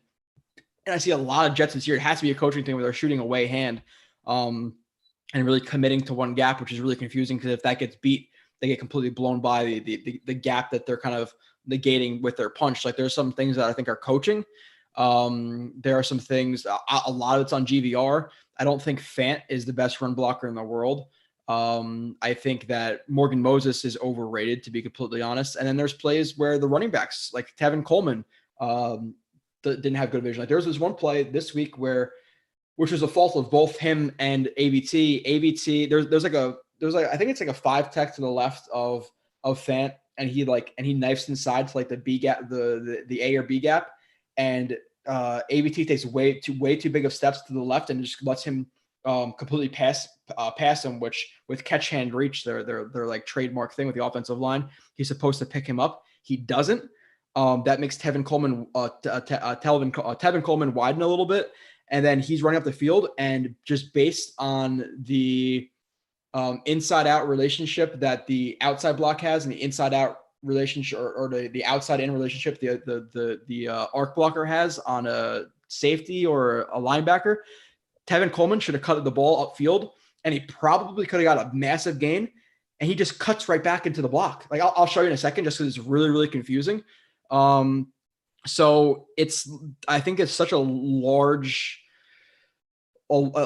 unit to put it on one guy. Obviously, I would obviously say that the weakest link is GVR, but it depends on the individual play. So like I really have to go back and like chart each play, like PFF, like okay, this guy one, like the biggest guy for each play. It's been a combination. I think of them kind of gelling and how to pass off blocks and how to get used to his own system, because his own system is more complicated than gap blocking. Gap blocking, you down block, you pull, you do whatever. Like there's defined assignments, where zone blocking, it's obviously much more about, you take certain steps, passing guys off, etc. So it's a little more complex. You have to learn that, how guys like to block next to you. So I think it's the youngness of the offensive line. A lot of it's on GVR. And then I think some other guys sprinkled in. So I didn't really answer your question. I didn't try to dance around it, but it's really, really hard to answer. Like who's the biggest, negative on it, but it's definitely GVR. Past that, it's a sprinkle of everybody, pretty much, with being really, really simple. But this game, Fant had the holding, let up a sack. AVT, He let up a hit. That one play that I'm talking about that'll bring it up in a second. I don't want to go over it because I did it in a film show. Way too big of steps, completely misses that block. He needed to make that block. So I think ABT was okay this game. He did have that pancake on the first play of the game, which was awesome. On Matt Milano, I think it was, blocking back on like that swing screen or whatever it was in the first play of the game. I forget exactly what it was. Connor McGovern, I thought, had a pretty good game. ABT had that one block too on that pass to Ryan Griffin up the seam where he blocked two guys again, which was absolutely fantastic. Connor McGovern had a very similar play later in the game where two guys rush his gap. He gets his hand on the zero, the one tech, and another guy blitzes. He gets his left hand on him too. Really, really nice play. So I think Connor McGovern, I don't know. I didn't like – there's a difference, and I say this a lot, between watching the game and seeing what stands out and watching a guy individually. Because if I had to watch each play individually 11 times, the reviews would come out on Sunday morning. I couldn't get them out by Thursday. There's just no way. But Connor McGovern, to me, watching, played pretty well. GVR was dreadful again. And Morgan Moses didn't stand out in a good or bad way to me this week. I don't know if that matches. Did you see anything from Connor McGovern or Moses? Because like Moses didn't stand out in a good or bad way. McGovern actually stood out in a good way this week. I don't know if that matches what you saw. Yeah, I agree for the most part, because I think there have been some games where Moses has been standing out in a bad way, mostly in pass protection, especially the previous few games before this one. Yeah. So yeah, I agree. There wasn't necessarily anything too notable in a good or bad way for him this week. Running back. Let me pull up this play too. What do you think about the running backs overall? And I think, was it last game against the Colts, Michael Carter got like everybody said he had a really good game. I thought it was an okay game, and I'm pretty sure he had solid stats versus the Colts. Right off the top of my head, he had good stats. This game, even though he didn't have great stats, this game was even more impressive than the Colts game for me to Michael Carter. Like he only had like 12 rushes for 38 yards, whatever it was this game, but he actually played really, really well to me. I really liked his vision and his footwork, etc. Which again, go watch the film review if you want to see it broken down play by play. But Michael Carter was good. I think Tevin Coleman for me overall gets a thumbs up. The one play of the vision was not the best to me. And then Ty Johnson, to me, it's like weird because you'll never hear this anywhere. And if you do, I'm definitely the first one to say it. I think he's a first and second down receiving back. That's what I think he is. I don't want him to run between the tackles because I think his vision's terrible, to be completely honest. I think his patience terrible. I don't want him in on third down because he can't pass block. But if you get him the ball and on like a check down or a screen on first or second down as a running back, and he's an open field, good running back. But between the tackles as a key pass protector, I don't like it. So to me, again, I don't know if you've ever heard about anybody, Nania, but maybe this is the first time, but Ty Johnson is a first and second down receiving back, which is, I don't know if you agree with that, but overall this game, I think there's a play we had bad vision, but overall he was okay. What are your thoughts on the running backs? Yeah, I agree with that title, and I've been trying to think of the best way to use Ty Johnson, because there are things he does well, and he's been making a lot of plays, but he has defined weaknesses too. So I think that is a good way to do it. Third down, not good enough of a blocker, but you don't want to give him too many carries because he's going to leave some plays out there with his vision. But open field, doesn't have to make too many reads. Just let him make plays. I think first couple downs, get him the ball in space, he can make plays. But I agree, Carter, even though the stats might not have been as amazing this game, even though he still had over 80 scrimmage yards, I think some of the plays he was making in terms of breaking tackles and stuff was really impressive in this one. Yeah, really, really quickly, and I don't do film breakdowns on this. I'm not even really going to break this one down like frame by frame like I would on my show. But the one thing about this, again, catch hand reach with this guy crossing the face, ABT has to pick this guy up with his catch hand, which is an inside hand, and bring him to where he's going. Just bring him inside. So he lets him pass. I don't know why he does that because he cannot skip him right there. So that's on him. This is like a lead boss zone, whatever you want to call it in terms of lead versus boss, with the boss being the secondary block. But nonetheless, you have that. Okay, it's still blocked pretty well. Now, this is the point where Coleman, I don't like his vision because you'd think inside out, outside in. This is a pretty open hole. And I know it's moving fast and all this stuff, but you'd think he would see this relationship, and he just cuts right back into to Van Roten. I don't know why, but he does this stuff kind of a lot where he just really questionable in terms of seeing gaps and kind of having a feel for space, because unless you could tell me a reason, he just decided to, you know what? fuck it. I'm just going to cut right back into into JVR's ass. Like, I don't understand, but it happens quite a lot with him. So I think while he had a good game, I don't love Coleman. I don't love Ty Johnson, but Michael Carter is legitimate 1A, 1B, and he's proven that through the season. It's really, to me, it's really been a bright spot in what's been a really bad season. So, yeah, it's definitely been, because I think it's getting past the point where it's like he's a good Jets rookie, he's a good Jets rookie running back, and it's getting to the point where he's already like a legitimate, maybe top 10 is too much, but top 15 running back in the league is just because the receiving production is up there. The the missed tackles that he forces on a per carry, per touch basis is way up there. We know he's had some hiccups as a blocker this year, but we know he can have talent to do that. So he's getting to the point really quickly where he's already a very good starting running back. Yeah. Like plays like this too, like talking about like effort, like doesn't matter how big they're down by, like for him, and I said this like in the review, like no matter who this, and maybe Ty Johnson, but like even like Tevin Coleman, Le'Veon Bell, whoever this is last year or years past, like they just go out of bounds here. Like, let's be honest, they just do. In this point, like for him to give the effort he does right here is like gets me giddy. Like I really, really like Michael Carter. And again, but the problem is, Nani, is he's too short, so he's never going to be 1A or 1B running back, because short running backs they're never good in the NFL. Maurice Jones-Drew, Emmitt Smiths of the world, they don't exist. So that is the weirdest narrative I've ever heard in my life, that short running backs can't be good. But nonetheless, he's a short running back who's been pretty damn good. I don't know if there's any other stats you have on him off the top of your head that you could bring up, but he's been really, really good in terms of missed broken tackles. And the one that you put up on the article this week was just the one I mentioned before, was the fact that he has where is it? Fifth among running backs in missed tackles forced. Like pretty good stat. You think running backs, obviously vision, all that stuff, but breaking tackles is a large part of it. And he's fifth in the NFL with not seeing a ton of snaps. Pretty damn impressive. So moving on to the tight ends, didn't really see too much. I know Griffin had the holding. Griffin had another missed block. He had like 2 or 3 really good blocks that I saw. So he's kind of up and down with blocking, pretty inconsistent. Didn't notice Wesco at all. Didn't obviously Croft is injured. So tight ends, I didn't see much. Receivers, again, Davis has to limit the big mistakes, but overall he was okay, but with one big mistake. Crowder only had 3 receptions for 20 yards, but I highlighted him in the review. Crowder actually ran some really, really good routes this game. The one he forced to hold, that was really, really nice, but he did a really, really nice job this game. But again, he had 20 yards, so who cares? But overall, still a good game. Elijah Moore, good game. The one play that was a PI, he definitely could have played that better. I needed him to eat up a little bit more space. And you're eating up space, you're getting to the outside. You have to be ready to defeat that outside arm. You want to take a tight angle to get vertical. He bowed it out really, really wide to the sideline. Didn't give enough room on the fade to make the catch. So he had to push off to create some separation, but not the best route there. But overall, pretty good. Other than that, Keelan Cole got a reception on a trick play. But is there anything else that's standing out about those guys? Can't really think of anything. No, I think that pretty much sums it up. It's been really good to see Elijah Moore start to come on the past few weeks a little bit, because the separation was there for him the first few games.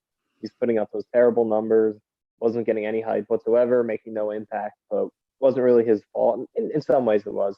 He wasn't perfect, but there were a lot of plays where he was open and wasn't getting rewarded, so it's good to start to see him cashing in now.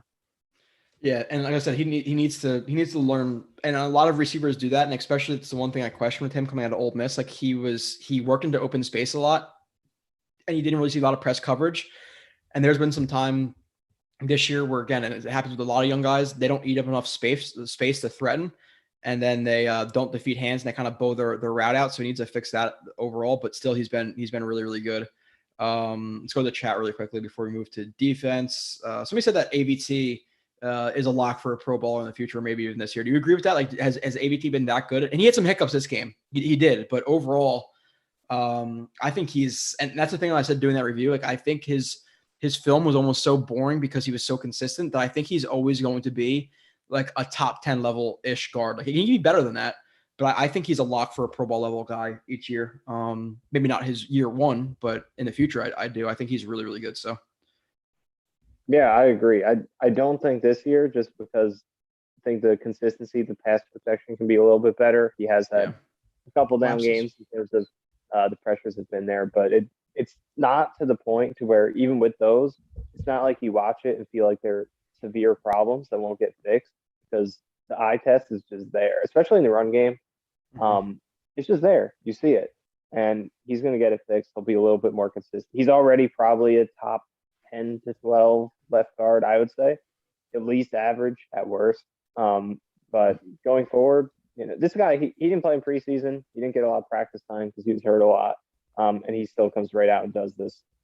So yeah, I feel very confident he's going to be a top 10 left guard at least on a yearly basis. Based on their rookie seasons, and I think at this point you'd obviously take AVT over Becton just because of the injury concerns with Becton. But is he having a better rookie year than Becton is? I'm curious what you say about this. I would say, yeah, I do think so. I feel like Becton has more highlight reel blocks. Obviously, it's a big part of his appeal. Not that he wasn't, legitimately good and he was just a highlight reel guy. He wasn't. He was good.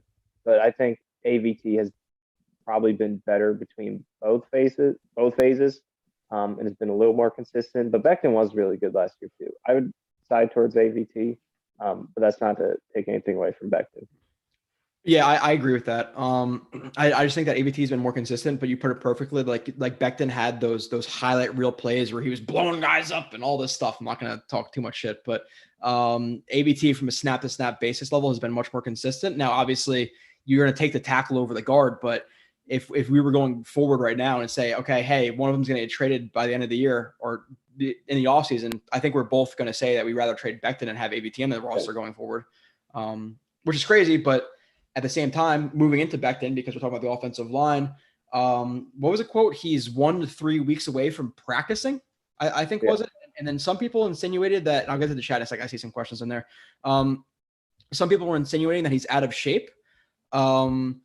With that being said, like I think we both did this, like some people are really, really high on a game or really, really high on a player, and we kind of bring him back down. And then some people are really, really low on a guy, and we kind of bring him back up.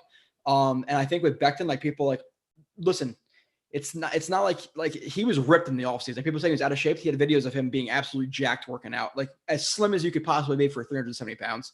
So that kind of off-played that rumor of him being out of shape in the offseason. This season, yeah, he's had some injuries. He did. Last year, he played in 12 games, but he probably left like 3 of those 12 at a certain point. So that's not exact numbers, but something like that. Now this year he gets injured. He got rolled up on by a 300-pound offensive lineman. Like it's not like it was an injury that was his problem. And now people are starting to say, okay, well, he's fat and out of shape. Now, listen, you have a guy who's 370 pounds who clearly has a problem keeping weight off, whose knee is banged up. I don't know about you. I don't know if there's good ways to lose weight that aren't you being up and active and eating well. Like he could be eating well and still he has a weight problem where he's going to get fat set on the couch. So unless you're expecting Becton to be sitting in a sauna eating broccoli for 20 hours a day, yeah, it's going to take him some time to get back into playing shape. Like, I don't know what people expect of him with a guy with, again, weight problems, knee issues. Like, what are you supposed to do? Hey, jog on that one leg. Like what are you supposed to do? Keep off that knee. You're going to gain some weight. It's going to happen. So what are your thoughts on this? Like, listen, 1 to 3 weeks in practicing. Now we're getting it. This is week 10, week 11, week 10, 11. So he starts to practice by week 13. He's ready by week 15, 16. Like, is Becton going to be done for the rest of the year at this point? Like, where are we at with this? Yeah, it's starting to look that way. I mean, I guess with that, your best case scenario is he plays 7. If he practices in 1 week, let's say he misses next game, plays 6 games, but then like you laid it out, maybe he doesn't come back until there's 3 games left. So I think if he is ready, you should. If he's 100%, you should try to get him out there. Just get some more reps this season. At least play with Zach a little bit in this offense. Unless if it's close, maybe shut him down. But it's pretty disappointing because I remember the initial recovery timetable was really promising, and they announced it like, oh, we're going to get him back for half the season, at least 4 to 8 weeks. But now we're wondering if we're going to see him at all. So just another terrible injury they've had to deal with this year. Listen, they said 6 to 8. I expected 8, 9, and now that they're saying it's been 9 weeks, and now they're saying another 1 to 3 weeks until he practices. It's gonna be okay. He comes back to practice in 2 weeks. He's not gonna be ready that first game or that second game. Like, I think he's gonna come back for the last 2 games of the year. And now it's an interesting kind of bump or hurdle the Jets have to make with their roster building, because with Becton, I don't think you can just have like another swing tackle. Like, you can't just have a Ben Ajalana, or a Chuma Adoga, who has played better, I think, than we'd expect when he's coming this year. But like, do they have to sign Moses and Fant back this year? Or Fant's on a contract, what's like $10-ish million? Yeah. Moses, does he come back for $3.5 million a year? I doubt it. I think he's a little bit more valuable than that. But like, this is a position with backup tackle the Jets you can't just ignore, because Becton's been a little bit injury prone, his fault or not. GVR, different story than him just being banged up, in his rookie year. But it's kind of an interesting avenue to take with the Jets roster building. Let's see. Joe, do you think Mims is on the roster next season? I do. Again, with Mims, just simply all progression isn't linear. He's kind of went up. Well, first year, again, no training camp, no preseason. He came in, went nice and up with Joe Flacco, just like Joe Flacco hit more deep this week. And then you had Sam Darnold come in and went back down. Then this offseason, food poisoning, not learning the playbook, maybe some insinuation from Corey Davis that he's lack of effort in terms of learning the playbook. When he comes in, he made a couple of plays, and then he gets his chance to shine, and he's back down again. So progression isn't linear. So I think he'll be a receiver who could be at least a 4, at least. His physical talent is absurd. So he's on the roster next season. What do you think, Nanya? Yeah, I agree. And I think a good example is Devante Adams, another second-round receiver. Look at his numbers the first 2 years. And he was a lot more involved than Mims. He didn't have the same issues with getting playing time, but he played and he put up pretty bad numbers in terms of his overall production. And then it was his third year when he started to break out. So there are a lot of guys like that. Like you said, progression isn't linear. It's not always, all right, year 1 will be okay, year 2 good, year 3 great. It can be up and down. It doesn't always have to be a straight line. And it's still possible with Mims. The guy is really talented. So I think he will definitely be around for sure. So I'm actually looking up a schedule right now because I'm curious. Because we had a question. I'll throw it to you first with giving you the context. Big Green says, Rashad Bateman or Elijah Moore, who are you starting in fantasy this week? I think it matters a little bit with PPR and what the league setting is. But the Ravens are playing the Bears. The Jets are obviously playing the Dolphins. Nani, a big decision here because you might be deciding somebody's game. And you're up and down because you're really good in the JetX league with the subscribers, and then you're really bad in the JetX Writers League. So I'm literally first in that one and last in the other one. So would you start Bateman or Elijah Moore? Kind of tough to trust Moore right now with the playing time. And then now Flacco, we don't know how he's going to be used. I feel like Corey Davis is the guy who will benefit the most with Flacco. I'm not entirely sure what Bateman, off the top of my head, what Bateman's been doing recently. I just don't entirely trust Moore from a fantasy standpoint right now, but I'm not entirely sure what Bateman's been doing, so I can't really give a definitive call on that one. Bateman, the last 4 weeks he's played, has gotten 5 points, 10 points, 8 points, 11 points. I'm going more. Flacco has a connection with young quarterbacks. Miami secondary, I know they had a good game versus the Dolphins last week, or versus the Ravens last week, but they're losing my voice a little bit. Sorry, I'm a little sick. They have, I think, the worst secondary or the worst numbers in the NFL. Or am I wrong? Or they're at least bottom 5 in the NFL. So, and with that being said, you have a team who was blitz happy versus Lamar Jackson last week. Are they going to do that again this week? I'm not 100% sure because they're different quarterbacks.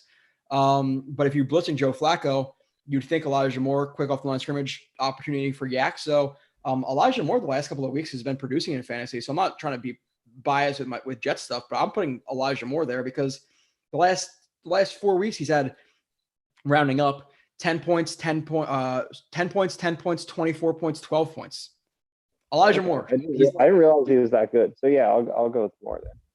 That's why I'm creeping my way back up in the subscribers league. I'm like right in the playoff race right now. So moving on to any other questions, we'll go through the defensive. Actually, we'll do the defensive line. I kind of started the questions. What do you think about those guys? Overall, you can go position by position or just overall. Yeah, in terms of the D line, I mean, the biggest thing that stood out to me when I was watching the defense is that there are so many random guys out there right now. I have to keep checking the roster, seeing who's 54, 55. So it's just hard to criticize that much because, like, I don't expect Hamilcar Rashed or Ronald Blair and all these guys to do anything. It's just the predicament they're in right now.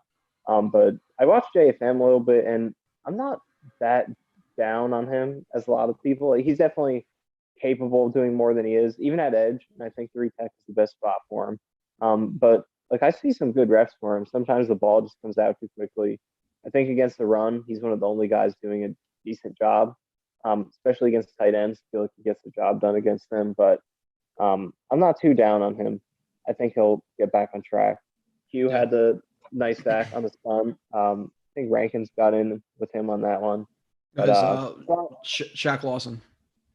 Yeah, Boston. But yeah, it's been a lot of the same stuff. Shepard can't do anything. He has to be the worst interior defensive lineman in the league this year. Who's seen as many reps as he has? Oh, he is? As the lowest one at PFF. So they are spot on there. That does match the eye test. Rankins, kind of the same thing in the run game, at least. So the defensive lines, it's tough right now, but it's like I said, just the talent isn't there. You don't have Huff, you don't have Curry, you don't have Boston. This is not the unit that they wanted to put out there. So there are a lot of Jags who are doing what Jags do, and that's nothing. Yeah, I'll say I'm a little bit disappointed. I think while Q has put up some like better numbers than people think he has, especially conceding a low amount of reps, which is frustrating. I still want to see him make more of an impact. Like, I'm not saying he's not a good player, like a Pro Bowl level player, but I expected him to be like top 5 elite type player this year. And I think he's been a step below that. So he's been a little bit disappointing. JFM, not absolutely brutal, but listen, like, you're paid $12.5, $13 million this year. When you get a chance to sack Josh Allen, you have to do it. And he went too high. He got a bull rush on a puller on a play action. Bull rushed him, got inside, missed the sack. Like, you gotta make that play. Sheldon Rankins has disappeared to me on the last couple of weeks. So they've been disappointing. You know, the Blairs, all those guys, disappointing. Stickers and Boots says some good comments. I've never seen him before in here. Becton equals highlight reel. I guess he checked out the review. Becton highlight reel, AVT, Mr. Consistent. Yeah, I think it's a good way to kind of sum it up. And AVT has obviously had some dips in his play, but going forward, he's going to get more consistent. And then he also asked, is it even worth Becton coming back for 2 games? I'll take up like the cop-out answer with that and say 100%. If he's 100% healthy, yes, don't rush him back. If he's healthy, 100% bring him back. If he's 99.9% healthy, you don't bring him back for those 2 games. Do you agree with that? Or? Yeah, I agree. I think there's definitely value to it. Like I said, just get him some reps in the scheme, get him some reps with Zach, with AVT, because he didn't even get preseason reps with AVT. So I think there's value to it, and you don't just, shut him down with no questions asked. But like I said, 100% throw him out there. If not, play it safe. Linebackers. We'll move to those. We'll do the secondary. We'll preview a little bit of the Dolphins game because my voice doesn't have much left in it. Again, used to talking, but not used to being sick and talking. So linebackers. That's ugly. Jared Davis right now is he's like Quincy Williams just without the highlights. That's what I think he is right now. Like, he is awful right now. That play where he's in man coverage on the wheel route, one of the worst plays I've ever seen. And then there's another play where there's actually 2 plays. One, he fills versus a tight end. Or no, was it just one? I know there's one play where there's a draw play. And I think it's like a split backfield with Dawson Knox and Singletary or Moss. I forget which one it is, to Josh Allen's right. And he fills in the gap and doesn't even contact Dawson Knox and just falls on his face. Like, he didn't even do anything. I was like, what are you doing? I'll show that play in a second too, because it was embarrassing. He's been one of the worst linebackers I've ever seen through 2 weeks. I get he has to adjust to the system, whatever, but he's been terrible. Like, not even a backup level linebacker. Mosley, I don't know what it is. But to me, he looks a step slow. I don't know if you noticed that too, but on that play, I think they run a jet sweep, or I think it's a jet sweep to the right side, or maybe it was a toss. I think it was a toss, and he's getting over the top, and he just looks slow. So I don't know if Mosley's still injured or not, but that being paired with Delshon Phillips, who I didn't notice in a good or bad way, but linebacker usually do want to make an impact, so that's probably a bad thing. But Mosley looks slow. Jared Davis is one of the worst linebackers I've ever watched throughout 2 games. So, yeah, Mosley's definitely kind of stepped back a little bit. Maybe it's the injury. He's not getting to plays as much. One thing I did notice with him is that there are a lot of plays where I think the corners are struggling against the run, and we'll talk about them. But Mosley's had to really bail guys out a lot. Like guys are getting stuck on the box on the outside, and Mosley, runs to the sideline has to be the first guy to get to the ball. So, but he definitely has stepped back a little bit. Yeah, that's not the, that's not the one I was talking about. I'm gonna find it in a second. That was another bad play. So there was two really bad plays of Jared Davis.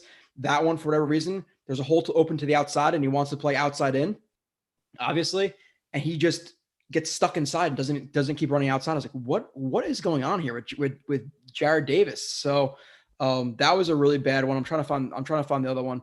But moving on to we'll do the safeties first. I'm trying to find this play. I better be able to freaking find it. What did you think about Gerard Wilson and Niesman and Ashton Davis? Yeah, Ashton Davis. What do you think about those guys?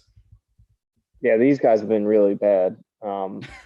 Wilson, the sack, like that was their one big highlight in defense or whatever. He got a good grade for that, didn't he? I believe so. I'm not sure, but he's got to go for that ball. He didn't even make an attempt. He just totally wrapped him up. No attempt at the ball. But other than that, Niesman gave up a big play in coverage. These guys take so many bad angles against the run. Not good as the last line defense. I actually didn't think.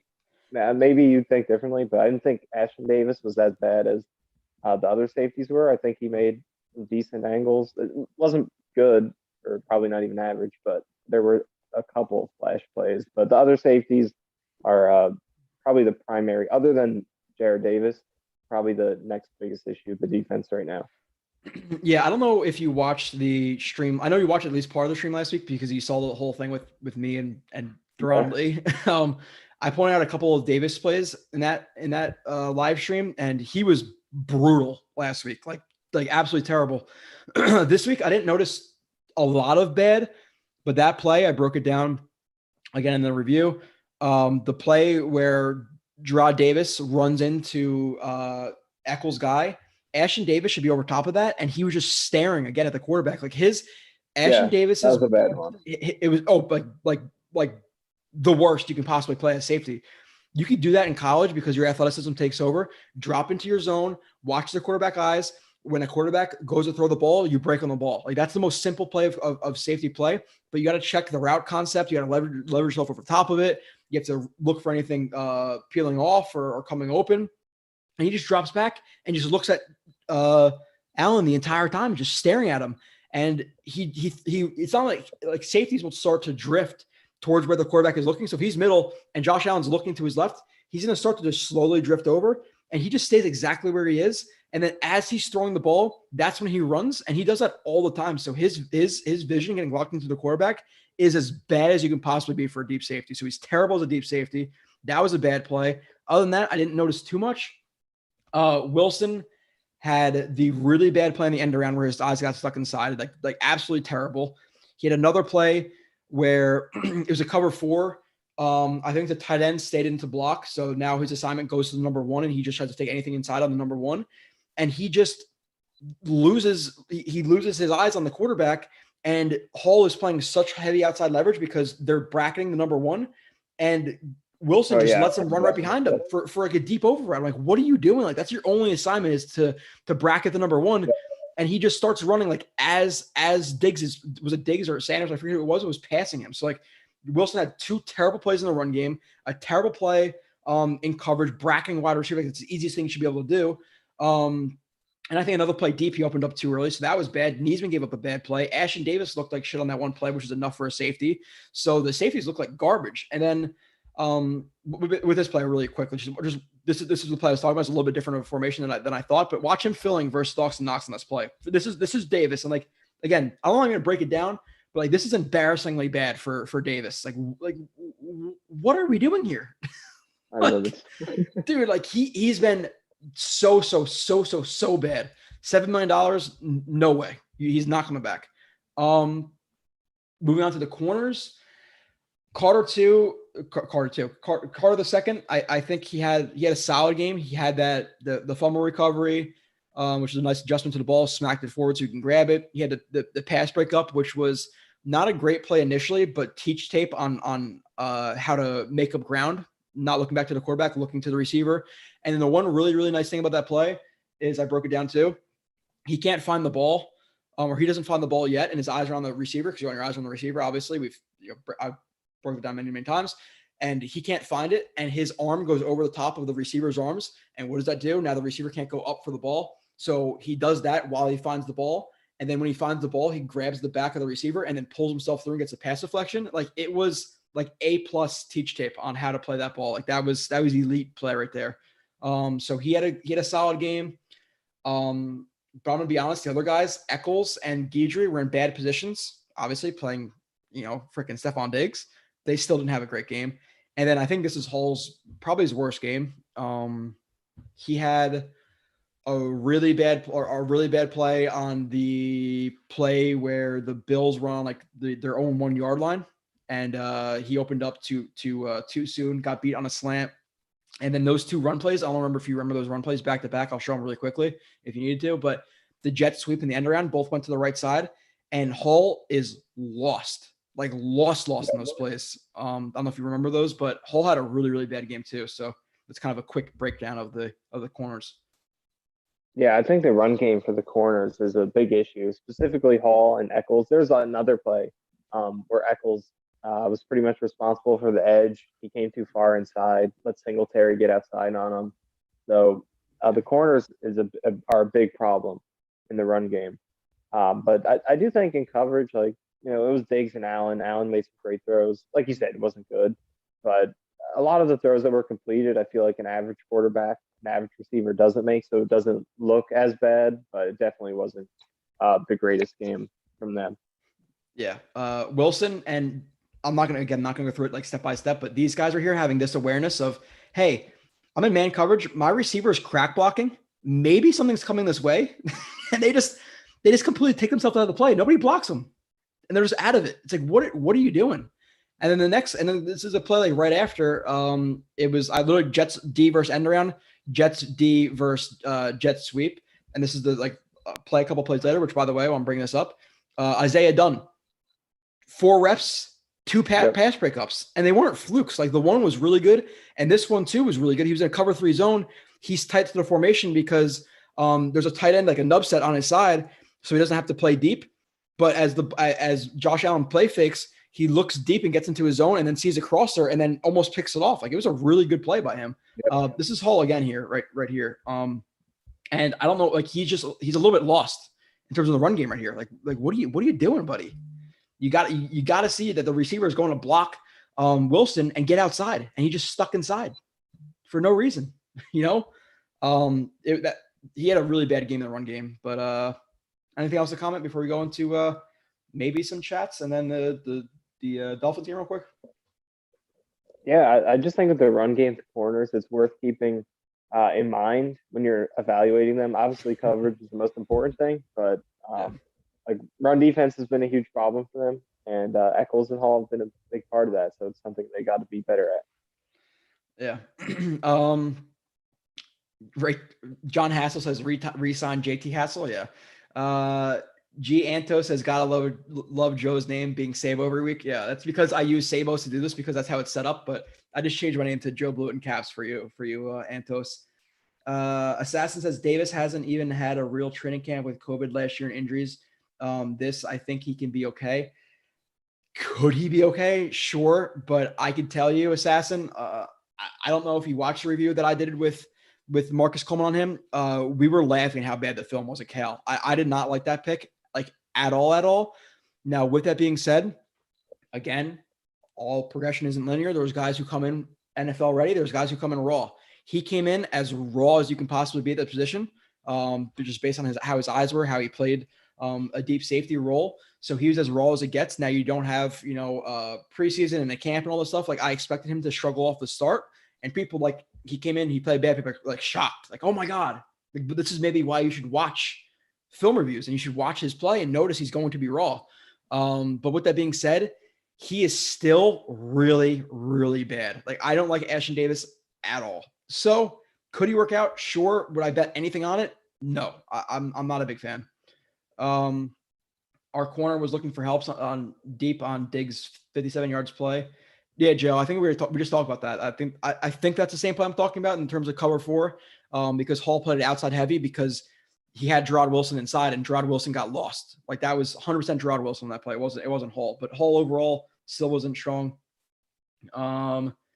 Dave says Ashton Davis plays flat-footed, hips locked, staring down quarterbacks, no understanding of route tree. Yeah, he's not been good. Carter 2 was a good album. Yes, it was. Candlejack. With Jones Beach so close to Hofstra, those were, he's just talking about two-a-days. The Diggs TD was perfect coverage, incredible catch. The one with Guidry, it wasn't perfect coverage. He opened up, he definitely overreacted. I think his eyes were high and he angled off slightly inside, which made him not stack Diggs on the fade. So it wasn't perfect coverage. I'm being nitpicky because you're saying perfect, but perfect is perfect. There's not a lot of plays that are perfect. He got stacked by Diggs. If he played better at the line of scrimmage, he wouldn't have gotten beat.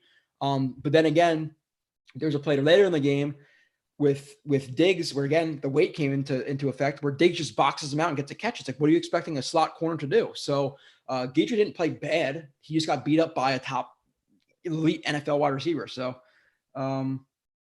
Danielle Cutchins, how much film did you watch about on Flacco last season? What did you like about it? I like his mental processing. I like his deep ball. I like his deep accuracy. I like his ball placement. But in terms of like going through like the nitty gritty of strengths and weaknesses, to be honest, I think watching Joe Flacco last year when we were getting blown out in all these games and Joe Flacco's coming in, I'm not like so focused on Joe Flacco. Like I am, but I'm not. He comes with all the vet stuff, so that's good. Antos gave us a little hands up fire thing. I don't know what that means. I don't know what that's for, but Isaiah Dunn has been doing well in practice. I'm anxious to see more game reps. Yeah, what do you think that's about, Nania, with Isaiah Dunn? Because I can't speak for you. Me personally, for UDFA, I couldn't have been higher on his film out of Oregon State. He really impressed me. He struggled in the preseason from what we watched, but now he's coming in. He's making plays. Like, do we start to see him get reps over a Guidry on the outside? Like, why is he buried right now? Yeah, I hope so. It is tough to figure out because I feel like he has passed the test in terms of practice and preseason. Yeah. But we should see him more with Eccles out now. I would think, just based on the depth chart they've had so far, that, and you know what happened in this game, that Guidry's the next man up. He starts outside, but then, Dunn will be in Guidry's role, and he'll be that next man up if someone gets hurt or if there's a fourth corner in the field. So hopefully we get to see more of them because, like you said, 2 legitimately great reps and only 4 snaps on the field is not something that should be ignored. Yeah, this is for a young guy. This is again a really good rep. He's not have to be deep. It's cover 3 because there's a nub set right here. This is his only threat vertical. If that breaks across the field, he doesn't really have any assignments deep. Plays the run. Okay, it's not a run. Now, if anything crosses the field, I'm going to find my assignment. Eyes go across the field. Gains depth. Looks at checks back at Allen. Sees the ball's on out. Finds the deep threat right here. Gets underneath of it. Plays the ball, almost a pick. He drops the pick. You wish he could have picked that, but he didn't. Pass deflection. Like, he's only played 4 reps. He's made legitimately. What was the other game? Do you remember the other game that he had that rep in? Off the top of your head? Tennessee. Was it Tennessee? I definitely have it. I remember just labeling it done in caps because I that's, if I'm going to stand for one, it's not Yaboa. It's done. That is my UDFA for sure. This is the play too. I'm not going to do anything, but he's right here at the top of my head to the top. I screwed it up when I recorded it, but another legitimately good play. Like, we need to play this guy more because when he's in the game now, he could struggle in more reps, but teach tape on how to play a ball through the receiver's hands. Like, I've been impressed with him, but let's see if there's anything else in the chat that I didn't get to, which I didn't see unless somebody commented in the last second. Bill's defense is number 1. Miami's pass defense is one of the last in the league. Do we really think White could have done so poorly against the Dolphins? No, I'm not going to say he's going to play as badly as he did against the number 1 defense, the number 32 defense, but he showed a lot of bad traits in that game. That's for sure. Kendall Jack says, I think Zach can learn more from watching Flacco's game than watching White based on playing style. What do you guys think? That's a good question for you to answer, Nania, because you actually said something the other day that was a good point in terms of Zach Wilson watching Mike White versus watching Josh Johnson. Yeah, I thought that Johnson actually gave a really good example of what Wilson could be in this offense because the way White was playing when he had that great game against the Bengals is never what Zach Wilson going to be. Just dumping the ball every time, taking no chances. And in a game like that, you would like him to be able to be that because that's what the defense dictated. But ultimately, he's never going to be that conservative of a quarterback. He's always going to be aggressive, that kind of quarterback. And I think Johnson was a good blend between like Mike White's ultra conservativeness and then Wilson's ultra aggressiveness, because, Johnson made the screen passes, placed them well. He dumped the ball off when he needed to, but he also made a lot of really good throws down the field in that game, zipped them into tight windows, intermediate, a couple of deep passes, but mostly intermediate. Like there were tight windows that he was aggressive firing into, and he made them.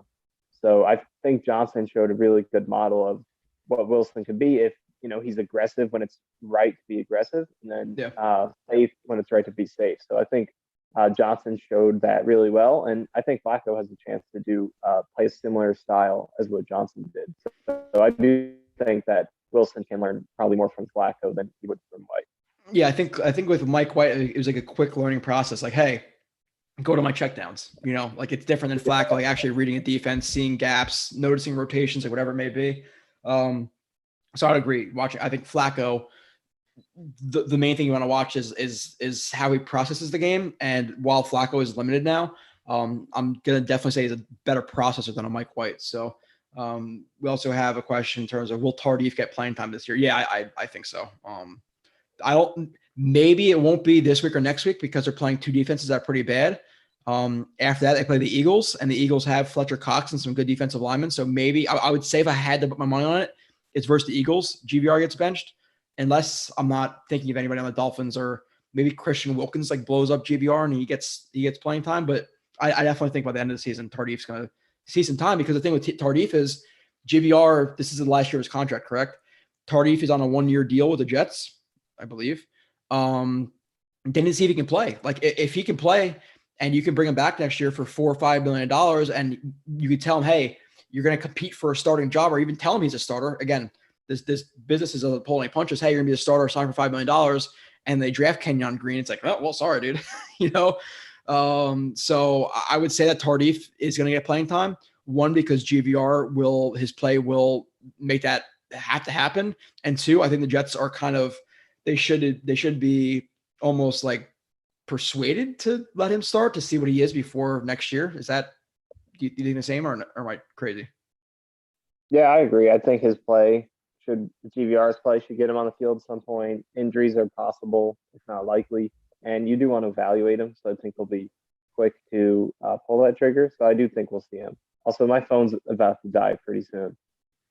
Okay, that's fine. Do you have 4 minutes left or no? Maybe we're at 3%, 2%. Okay, okay. So quick thoughts on the Dolphins game, and then I'll talk about the Dolphins game really quick, and then your phone will die. So I'm only have 4 more minutes anyway. But go ahead.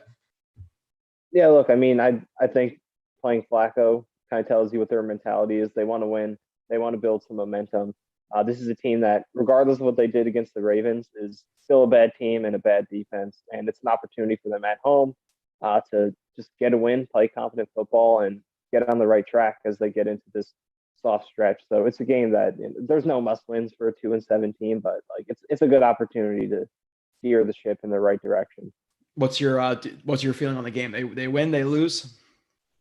I'll go with the Jets win this time. Let's say Jets 27-20. I think you predicted a win for the Bills game too in our official pick'em. I did. So I did. All right. Any last words, Donnie? We'll let you go at this point. Then I'll talk about the Dolphins for 2 seconds by myself. I'm not really going to recap a lot of it.